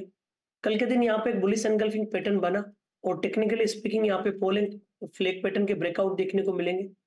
ओवरऑल डेटा सेटअप की बात करें तो यहाँ पे ओपन इंटरेस्ट घट रहा है, प्राइस बढ़ रहा है, जो क्लियर इंडिकेट कर रहा है कि अब शॉर्ट कवरिंग भी हो रही है। एक फॉलिंग सप्लाई ट्रेंड लाइन को भी निकाला है। तो हर तथ्य से यहाँ पे एक पॉजिटिव रिकमेंडेशन बन रहा है। ट्रंकेटेड वीकेंड, मूविंग एवरेज का होल्ड, ये सब एक पॉजिटिव बायस बता रहा है। सो इंडियन होटल पे खरीदारी की सलाह। 574 का सपोर्ट रहेगा, ऊपर में 620 के टारगेट यहाँ पे बनने चाहिए। 620 की ट्रैजेक्टरी इंडियन होटल्स पे खुल चुकी है। Buy call on Indian Hotels 587 पे ट्रेड करता हुआ close its all time high. Vikas Salunke जुड़ चुके हैं हमारे साथ। विकास, गुड आफ्टरनून, आपका ट्रेड इस वक्त का?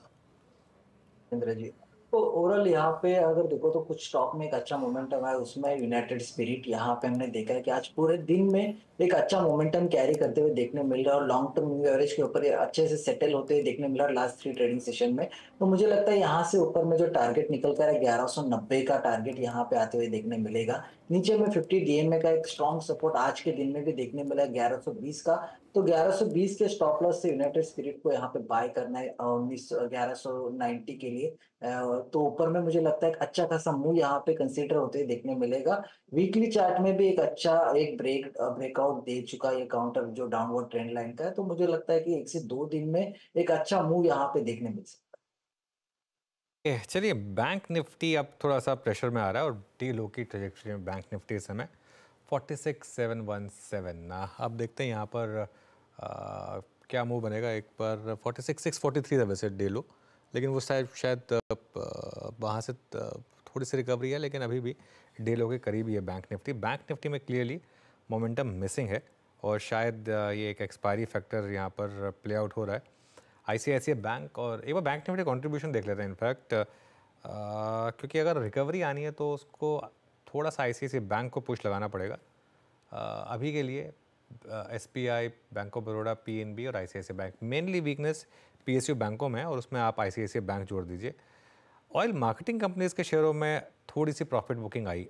BPCL का चार्ट देखिए एक बार जरा आप इंट्राडे में। BPCL अब डे लो पर इस समय चल रहा है। एक बार BPCL पर व्यू ले लेते हैं, उसके बाद आगे बढ़ेंगे। गाबर सर, BPCL पर कोई व्यू? बिल्कुल, BPCL का जो चार्ट है थोड़ा सेलिंग प्रेशर है अपर रीजन्स पे। It is trading below the open. I think weak नजर आता है 598, पॉसिबल है कि करीब 590, 588 या स्लाइड होने की संभावना है। बहुत ही टाइट स्टॉक। यस, सिर्फ ₹2 का लगाएं, मेरे ख्याल से पैसा आप भी बन सकते हैं on the short side BPCL। Okay, तो चलिए ये इस समय BPCL पर व्यू। अब एक काम करते हैं, अब मार्केट की चर्चा कर लेते हैं, क्योंकि मार्केट में इस समय मोमेंटम वापस लौट रहा है। पिछले कुछ दिनों में निफ्टी ने रेंज तोड़ने की कोशिश की है रिलायंस के थ्रू। ASK हेज सॉल्यूशंस के CEO वैभव सांघवी के पास चलते हैं, उनसे जानते हैं वो मार्केट को अब किस तरीके से अप्रोच कर रहे हैं। वैभव, गुड आफ्टरनून। क्या व्यू बन रहा है मार्केट को लेकर? यहाँ पर आपकी बिग कॉल क्या है? क्या यहाँ से स्टॉक्स में पैसा बनेगा, अच्छा पैसा बनेगा अगले 1 से 2 साल के व्यू पर? अनुज, अगर हम 1 से 2 साल की बात करें तो of course I think India जैसा मार्केट दुनिया में कभी कहीं नहीं है at this point in time, जहां मैक्रोज एक्सीडिंगली वेल है, जहां policy push in the right direction है, और globally from a sentiment perspective and attractiveness perspective जिस हिसाब से हम ग्रोथ की बात करें तो एक इंडिया ही ऐसा कंट्री है जहां इतनी विजिबिलिटी अच्छी तरह से दिख रही है। सो जब हम फॉरेन मनी की बात करें तो जिस हिसाब से फॉरेन मनी का एलोकेशन बढ़ना चाहिए ओवर द लास्ट 2.5 years हमने देखा नहीं है। नेट फ्लो अगर हम देखें तो करीबन जीरो के आसपास है। और इसी दौरान MSCI इमर्जिंग मार्केट इंडेक्स में इंडिया का वेटेज करीबन 8% से अभी 16-17% के करीबन हो चुका है। और हम ऐसे दौर पे बैठे हैं जहाँ पे ब्याज दरें ग्लोबली यहाँ से इम्प्रूव होनी चाहिए, इन द सेंस कि वो डिक्रीज होनी चाहिए ब्याज दरें। और जब भी ब्याज दरें डिक्रीज होती हैं तो हम रिस्क एसेट्स की तरफ पैसा मूव होते देखते हैं, और वहाँ इमर्जिंग मार्केट्स में हमें लगता है कि फ्लो अच्छी तरह से बिगिन होगा।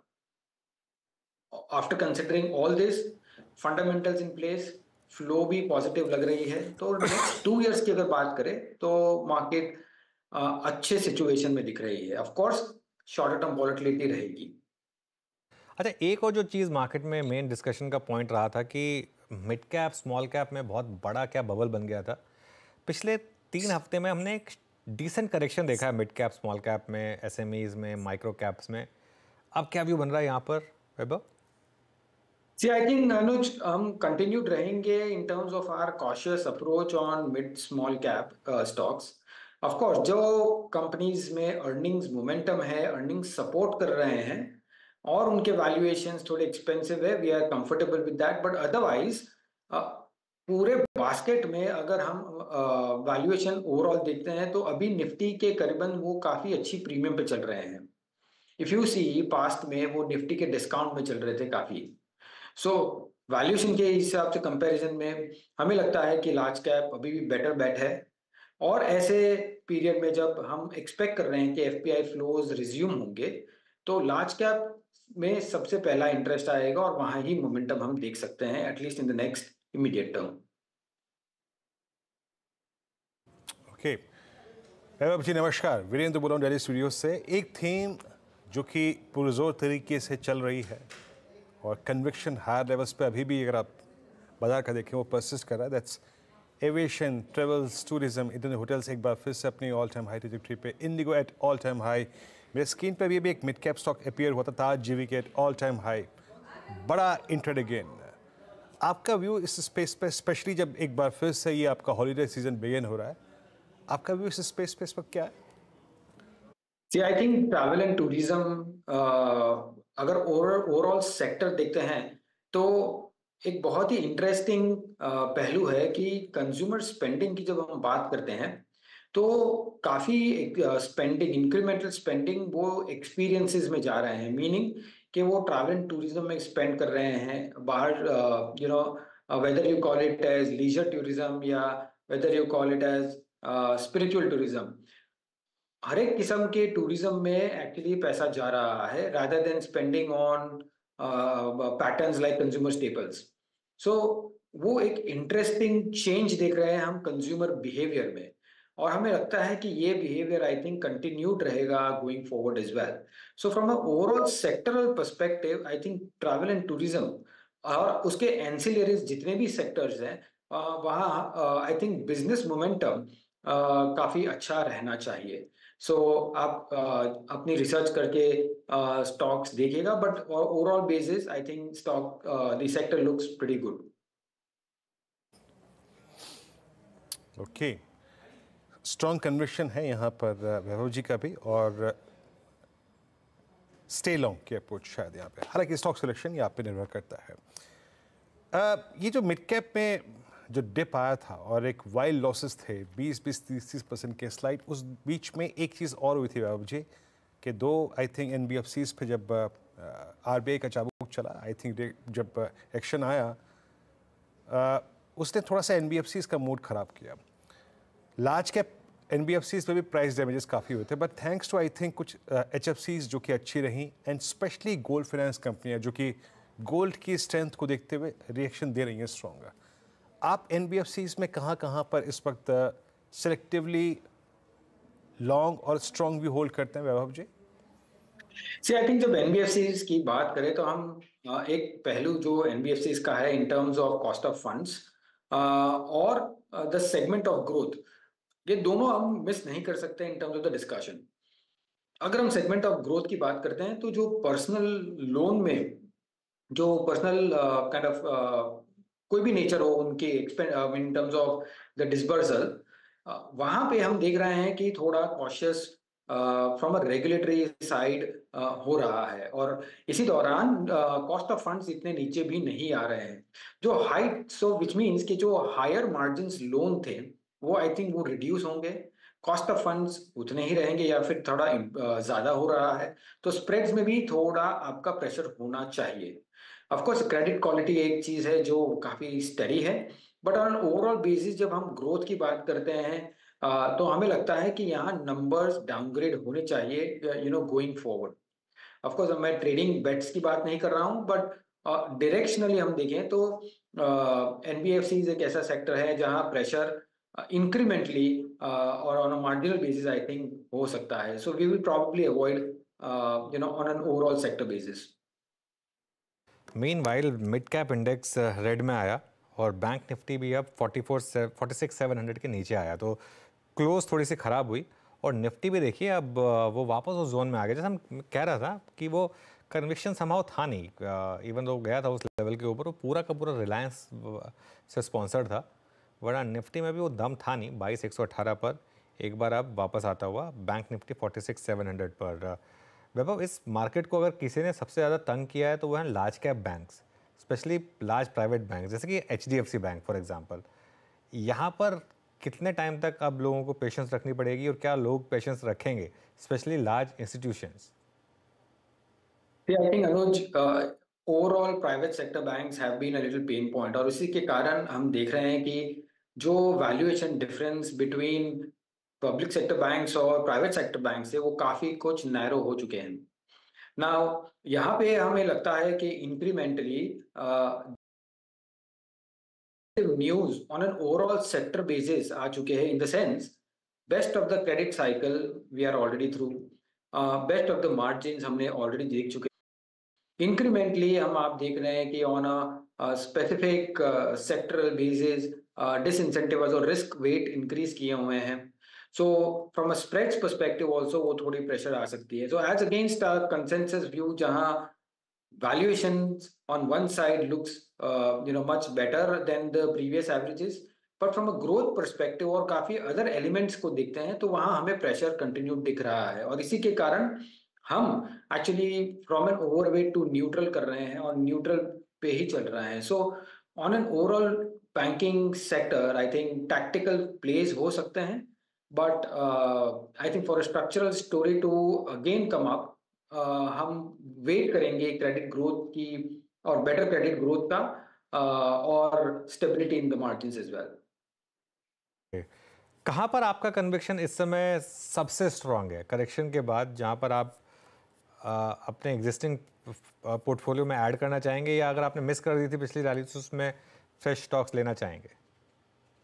No, I think from a conviction perspective, we are strong believers of the whole PLI, Make in India, defense, cap goods, industrial space. एक हमने सस्टेन्ड मेजर्स देखे हुए फ्रॉम द गवर्नमेंट एंड के, वो सप्लाई साइड को continuously focus कर रहे हैं, और उसी में हम देख रहे हैं काफी एक्टिविटी आ रही है। ऑफ कोर्स वैल्यूएशंस थोड़े ऊपर चल रहे हैं, बट एट एवरी डिप और एवरी करेक्शन ये एक सेगमेंट हम देख रहे हैं। साथ ही हम रिन्यूएबल्स एक सेक्टर है जहां हम from a longer term perspective भी देख सकते हैं।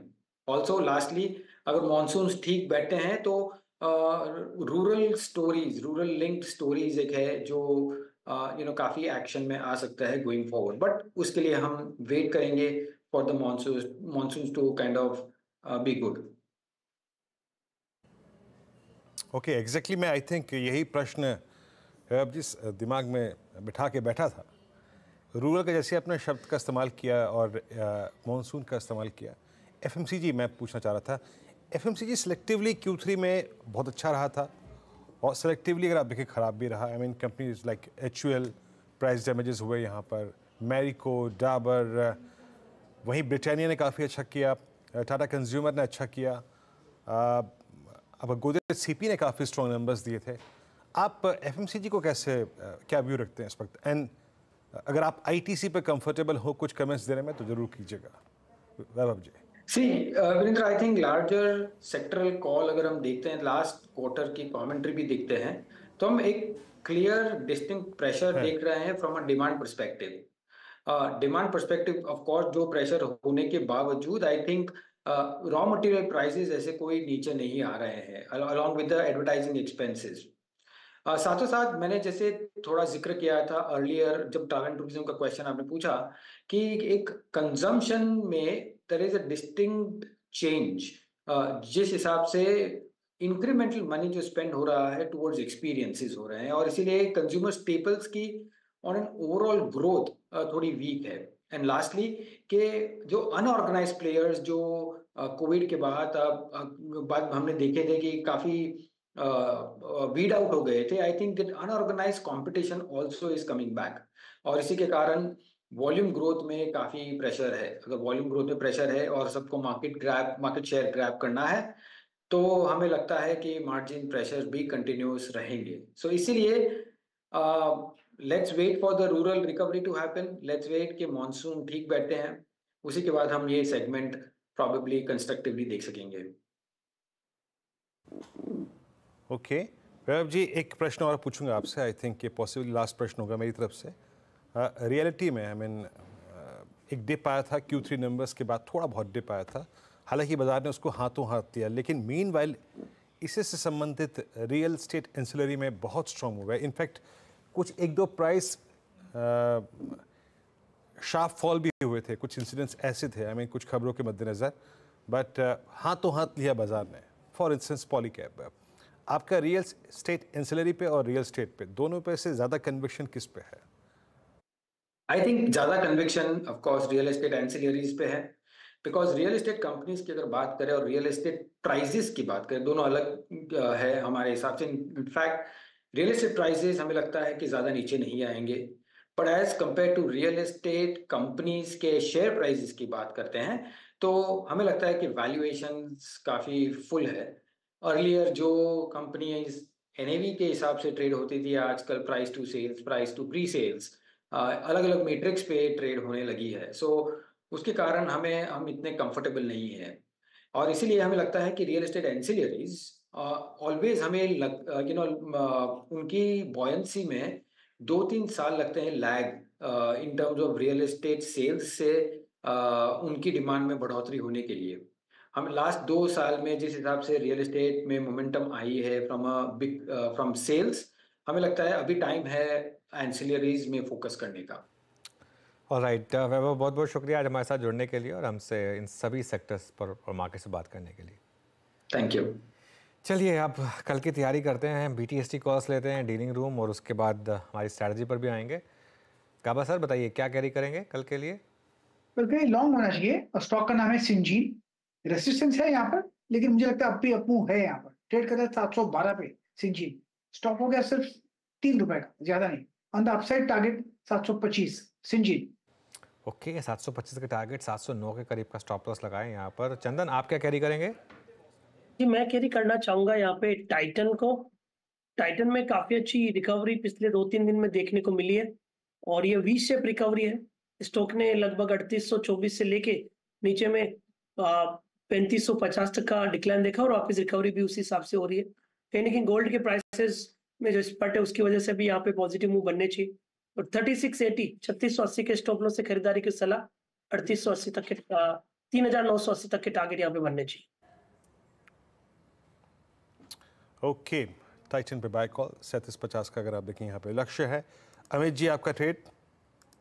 जी वीरेंद्र जी, मैं भारतीय एयरटेल कैरी करूंगा। स्टॉक अच्छे खासे अप ट्रेंड में है, ट्रेंड एमआ पे सपोर्ट ले रहा है, और पिछले 15-20 मिनट में हम देख रहे हैं कि एक इसमें अच्छी खासी स्ट्रेंथ आ रही है। निफ्टी करेक्ट हो रहा है, ये ऑलमोस्ट 1218 से 1225 तक पहुंच गया है। भारतीय एयरटेल बाय करें for a target of 1250 and stop loss of 1210। Titan then Bharti, और उसके बाद चलते हैं राजेश जी के पास। राजेश जी आपके कैरी करेंगे? वीरेंद्र जी देखिए, मेरी नज़र है एस्ट्रल पे। मुझे लगता है आज ये कूल ऑफ हो रहा है, लेकिन ये लेवल अच्छा है।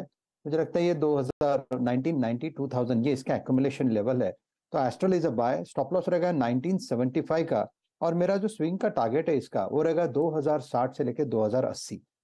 ओके मानस, आपके रेडार पर क्या क्या स्टॉक आया? देखिए एस्कॉर्ट्स को लेके जाएंगे। पैटर्न पॉजिटिव है, स्टॉक ने अपने 200 मूविंग एवरेज को आज रीगेन किया है। इंटरडे सेशन में थोड़ा करेक्शन जरूर है, बट आई थिंक यहाँ पर खरीदारी करने के मौके हैं। करंट लेवल्स पे आप एस्कॉर्ट्स के फ्यूचर में खरीदारी कर सकते हैं। 2800 रुपए का आपको स्टॉप लॉस लगाना है और 2865 टारगेट सेट करने हैं। 2865 का टारगेट है एस्कॉर्ट्स के फ्यूचर की। ओके, और विकास आप के रेडार पर कौन सा स्टॉक BTST के लिए? मेरा एसटीबीटी रहेगा। मुझे लगता है कि कॉनकॉर यहाँ पे जिस हिसाब से आज ओपन हुआ था उसके बाद वापस आज के जो ओपन को जो उसने ब्रेक कर चुका है अभी जाते जाते, तो मुझे लगता है यहाँ पे और वीकनेस बढ़ सकती। नीचे में 840 के आसपास के टारगेट यहाँ पे मुझे लगता है वापस रीटेस्ट कर सकते हैं। तो 880 के स्टॉप लॉस से यहाँ पे कॉनकॉर को सेल करके जाना चाहिए। नीचे में 840 का टारगेट मुझे लगता है कल के सेशन तक आ सकता है, जहाँ पे आज हिसाब से इसमें लास्ट के 10-15 मिनट में जो सेल ऑफ देखने मिल रहा है, तो मुझे लगता है कल भी कंटिन्यू होते देखने मिल। ओके चलिए, अब एक काम करते हैं, अब यतिन के पास चलते हैं और डीलिंग रूम का स्टेटस चेक करते हैं। यतिन, गुड आफ्टरनून, कौन से दो स्टॉक्स पर डीलर की नज़र? Good afternoon. सबसे पहले BHEL, ये एक स्टॉक है जहां आप ट्रैक्शन देख रहे हैं। ऑब्वियसली आज capital goods as a sector में काफ़ी FI बाइंग चल रही है और डीलर्स की अगर आप माने तो पोजिशनली इनको लगता है कि टारगेट अच्छे होने चाहिए। BTST के लिहाज से भी वो यहाँ अपना रिकमेंडेशन दे रहे हैं 250 से लेकर 255 तक के लेवल्स के लिए। तो BHEL ये एक स्टॉक है जो डीलर्स के लिए जो ट्रेडिंग बेट है। इसके अलावा पोजिशनली अदानी पोर्ट्स पे डीलर्स काफ़ी बुलिश हैं। इनको लगता है कि स्टॉक 1400 तक के लेवल्स छू सकता है। रोल ओवर्स भी देखें तो अभी तक 70-72% ऑलरेडी हो चुके हैं और अदानी पोर्ट्स पे स्पेसिफिकली बात करें तो डोमेस्टिक म्यूचुअल फंड्स खरीदारी कर रहे हैं, ऐसा डीलर्स का मानना है। तो पोजिशनली अप्रैल सीरीज के लिए वो अदानी पोर्ट्स का रिकमेंडेशन दे रहे हैं। ओके अदानी पोर्ट्स, यतिन शुक्रिया आपका। और जिस प्राइस रेंज के आसपास क्लोज होगा आज ये स्टॉक, ये इसकी ऑल टाइम हाई ट्रैजेक्टरी भी होगी, याद रखिएगा। अदानी पोर्ट्स 1320 पे, अदानी पोर्ट्स स्पॉट 1320 पे आ गया। ओके, मैं अपनी उस टिप्पणी को वापस लेता हूँ। मैं कुछ देर में एक बार चार्ट्स को फिर देखूंगा तो बात करूंगा, बट इट्स 1320, 100% ऊपर। यतिन बहुत बहुत शुक्रिया आपका। अब एक काम करिए, लेके आइए निफ्टी और निफ्टी बैंक और 22,109। इस सेशन ने अनुज एक बार फिर से 22 मार्च की उस सेशन की याद दिला दी जब हम करीब 22,190 से ट्रैजेक्टरी से फिर आके स्लिप होके 20 डे माह के नीचे बंद हो गए थे। एज ऑफ नाउ ये शायद क्लोज हमको 20 डे माह के ऊपर मिले, बट ऊपर नहीं टिक पाया। ये एक इसके आई थिंक और कहीं ना कहीं प्रॉपर्टी थी। कैसे अप्रोच करें इंडस्ट्रीज और कल के लिए कुछ कैरी करें अनुज? बिल्कुल वीरो, देखिए कल के लिए कैरी ना करें तो बेटर है। निफ्टी भी देखिए वापस उस जोन में आ गया वीरो जो हमने एक एक्सपेक्ट किया था। और अगेन मैं बार बार बोल रहा हूँ, ये तो रिलायंस का एक वो था, वरना ये इतना बड़ा मूव आना भी नहीं था। एडवांस डिक्लाइन ख़राब था आज सेकेंड डे रनिंग मार्केट का, और स्क्रीन को देख के वो फीलिंग नहीं आ रही है कि ये मार्केट अब बस एक वन वे चलने के लिए वापस तैयार है। तो मैं यही कहूँगा कि अभी आप न्यूट्रल रहें यहाँ पर। अच्छा, शॉर्ट करने वाली मार्केट भी नहीं है, ऐसा भी नहीं है कि मार्केट शॉर्ट करके पैसा बन रहा है। न्यूट्रल रहें, रेंज में है मार्केट, एक रेंज को तोड़ नहीं रहा है मार्केट, अभी टाइम लगेगा मार्केट को उस रेंज को तोड़ने के लिए, ट्रिगर चाहिए। तो न्यूट्रल रहें और इंट्राडे में ट्रेड लें। जो भी ट्रेड्स लेनी है आपको वो इंट्राडे में लें। ये मार्केट पोजिशनल ट्रेड वाला मार्केट है नहीं। दोनों तरफ की ट्रेड्स अगर आप ले सकते हैं और अगर आप इंट्राडे में ट्रेड्स ले सकते हैं तभी करें, वरना अवॉइड करें। और इंट्राडे में अच्छा पैसा बन रहा है वैसे इस मार्केट में, तो बेकार में ओवरनाइट रिस्क लेने की ज़रूरत भी नहीं है, ठीक है ना। हाँ, एक चीज़ मैं ज़रूर कहूँगा, लीडरशिप स्टॉक्स वापस आ गए हैं। ट्रैवल एंड टूरिज्म वाले स्टॉक्स देख लीजिए आप, कुछ सेलेक्ट PSUs देख लीजिए आप, वो सब स्टॉक्स में क्लियरली मोमेंटम वापस है, तो ये क्लियरली इंटैक्ट है। लेकिन निफ्टी बैंक निफ्टी मुझे लग रहा है अभी थोड़ा टाइम लगेगा इस रेंज से बाहर आने में। जहाँ निफ्टी बैंक में बहरहाल एक बार अब निफ्टी ये अनुज की रणनीति और आई थिंक इंडस्ट्रीज पे अप्रोच हमने आपने सुनी। कल के लिए अप्रोच क्या होगी, मतलब इंडस्ट्रीज को कैरी नहीं करना है, डिटेल पे फोकस कीजिए। एक बार आप HDFC बैंक लेके आइएगा। HDFC बैंक क्या हुआ आखिरी में, और जनाब ये stock tick by tick chart रखेंगे ज़रा।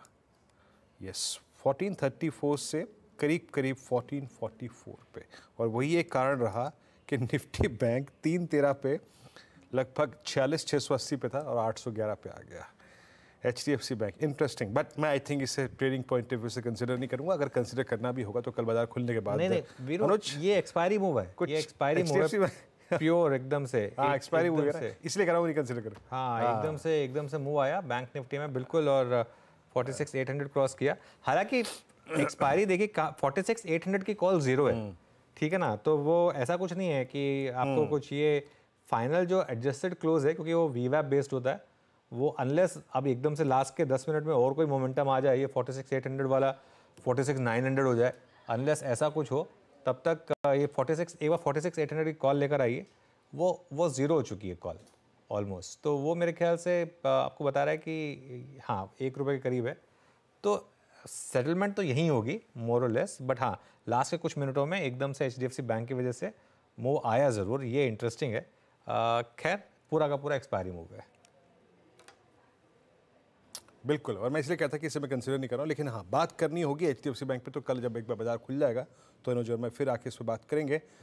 बट एक बार जरा डेरिवेटिव्स के समरी लेके आइएगा, और थोड़ा सा रुझानों को अलग तरीके से आपको समझना पड़ेगा जो डेरिवेटिव समरी के होते हैं, और लॉन्ग शॉर्ट, लॉन्ग अनवाइंडिंग और short covering. Meanwhile HDFC bank Impress करता हुआ, और 1443 बट इट्स एक्सपायरी स्विंग। अब आपकी स्क्रीन पे आएंगे नंबर्स। माफ़ कीजिएगा, लॉन्ग 30, शॉर्ट कवरिंग 45, शॉर्ट लगभग 42। ये बीच की फिगर्स इंपॉर्टेंट है, शॉर्ट कवरिंग और शॉर्ट, लॉन्ग अनवाइंडिंग 65 में।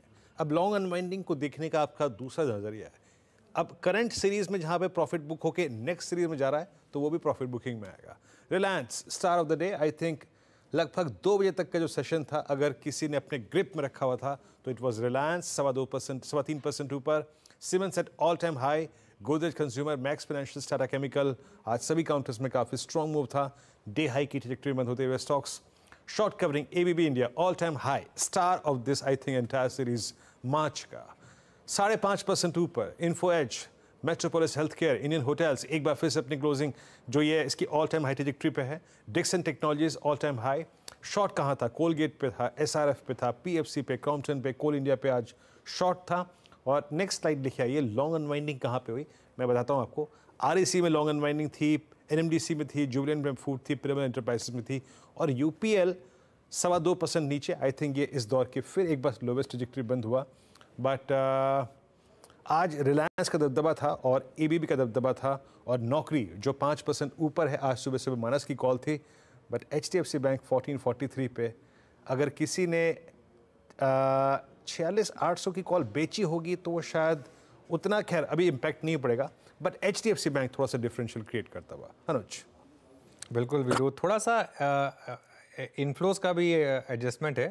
हम एक्सपेक्ट कर रहे थे HDFC बैंक में $123 मिलियन का, और इंडसइंड बैंक में खैर बहुत ज़्यादा बड़ा नहीं था, HDFC बैंक में लेकिन थोड़ी सी वो इनफ्लोज आनी थी, उसका भी इम्पैक्ट है। अब 46,875, लेकिन फिर भी देखिए 46,800 की कॉल अभी भी वहीं के वहीं है, 3-4 रुपये पर ही है, वो उसमें कुछ खास मूव आया नहीं है। तो देखते हैं एक्चुअल एक्सपायरी कहाँ पर होती है, लास्ट के 10 मिनट में कुछ और मूव अगर बाकी है या नहीं। 46,880, हाँ अगर ऐसा हो जाए कि लास्ट के 10 मिनट में वीरू ये और 120-130 पॉइंट खींच जाए मान लीजिए, और एक बार आपको ये बहुत इंटरेस्टिंग होगा कि स्क्रीन पर आपको 86,900 प्लस का रेट दिखेगा एक बार के लिए, लेकिन जब फाइनल क्लोजिंग आएगी वो कहीं और ही होगी, क्योंकि उसमें फिर लास्ट के 30 मिनट का एवरेज लगता है इसके लिए। लेकिन क्लियरली इस समय का जो लास्ट के 10 मिनट की स्टोरी है वो पूरी की पूरी HDFC बैंक, और उसकी वजह से निफ्टी बैंक पर जो इम्पैक्ट आया है वो है 86,884 पर इस समय। चंदन, HDFC बैंक क्या ये प्योर एक्सपायरी और ये इनफ्लो रिलेटेड गेम है, या फिर कुछ और स्पॉट कर रहे हैं यहाँ पर आप? देखिए, मेरा मानना है कि यहाँ पे शॉर्ट कवरिंग का ट्रिगर है, और फ्लो का जो मूवमेंट है वो भी है। तो कहीं ना कहीं आप देखोगे कि ये काउंटर बीटन डाउन था, और जो 2 सीरीज में जो शॉर्ट्स हुए थे उसके बाद ये गिर नहीं रहा था, उसकी वजह से यहाँ पे रिकवरी हुई है। और इनफैक्ट डेटा में देखें तो 1400 की पुट राइटिंग क्लियर हो रही है। सो मेरे हिसाब से एक्सपायरी की वजह से ही मूवमेंट है, बट अच्छी बात यह है कि कहीं ना कहीं HDFC बैंक 1400 का बेस बना रहे, और बेस की वजह से 1520 तक के टारगेट इस नई सीरीज में दिखा सकता है। ओके, चलिए अब बैन अपडेट ले लेते हैं। काफ़ी अपडेट्स हैं आज, काफ़ी स्टॉक्स बैन में जाने की तैयारी कर रहे हैं एक्सपायरी वाले दिन के लिए। Zee entertainment 154%, Tata chemical 100%, Hindustan copper 100%, Biocon 96%, और इंडिया सीमेंट 95%। और बैन में जो इकलौता स्टॉक आज था सेल, वो शायद बैन से बाहर आ जाए, 80% पोजीशन पर सेल आ गया है, तो इसके लिए ये शायद बैन से बाहर आए। लेकिन खैर लास्ट के कुछ मिनटों का क्लियर कट विनर था HDFC बैंक। शानदार momentum towards the end stock में। और उसके अलावा कहाँ पर मूव्स था? अच्छा, एक बार REC लेकर आइए। REC में एक sharp decline I towards the end, ये देखिए कैसे गिरा है स्टॉक। और एक बार SRF लेकर आइए। SRF में मूव्स बन रहे थे लेकिन वो टिक नहीं रहे हैं क्लियरली।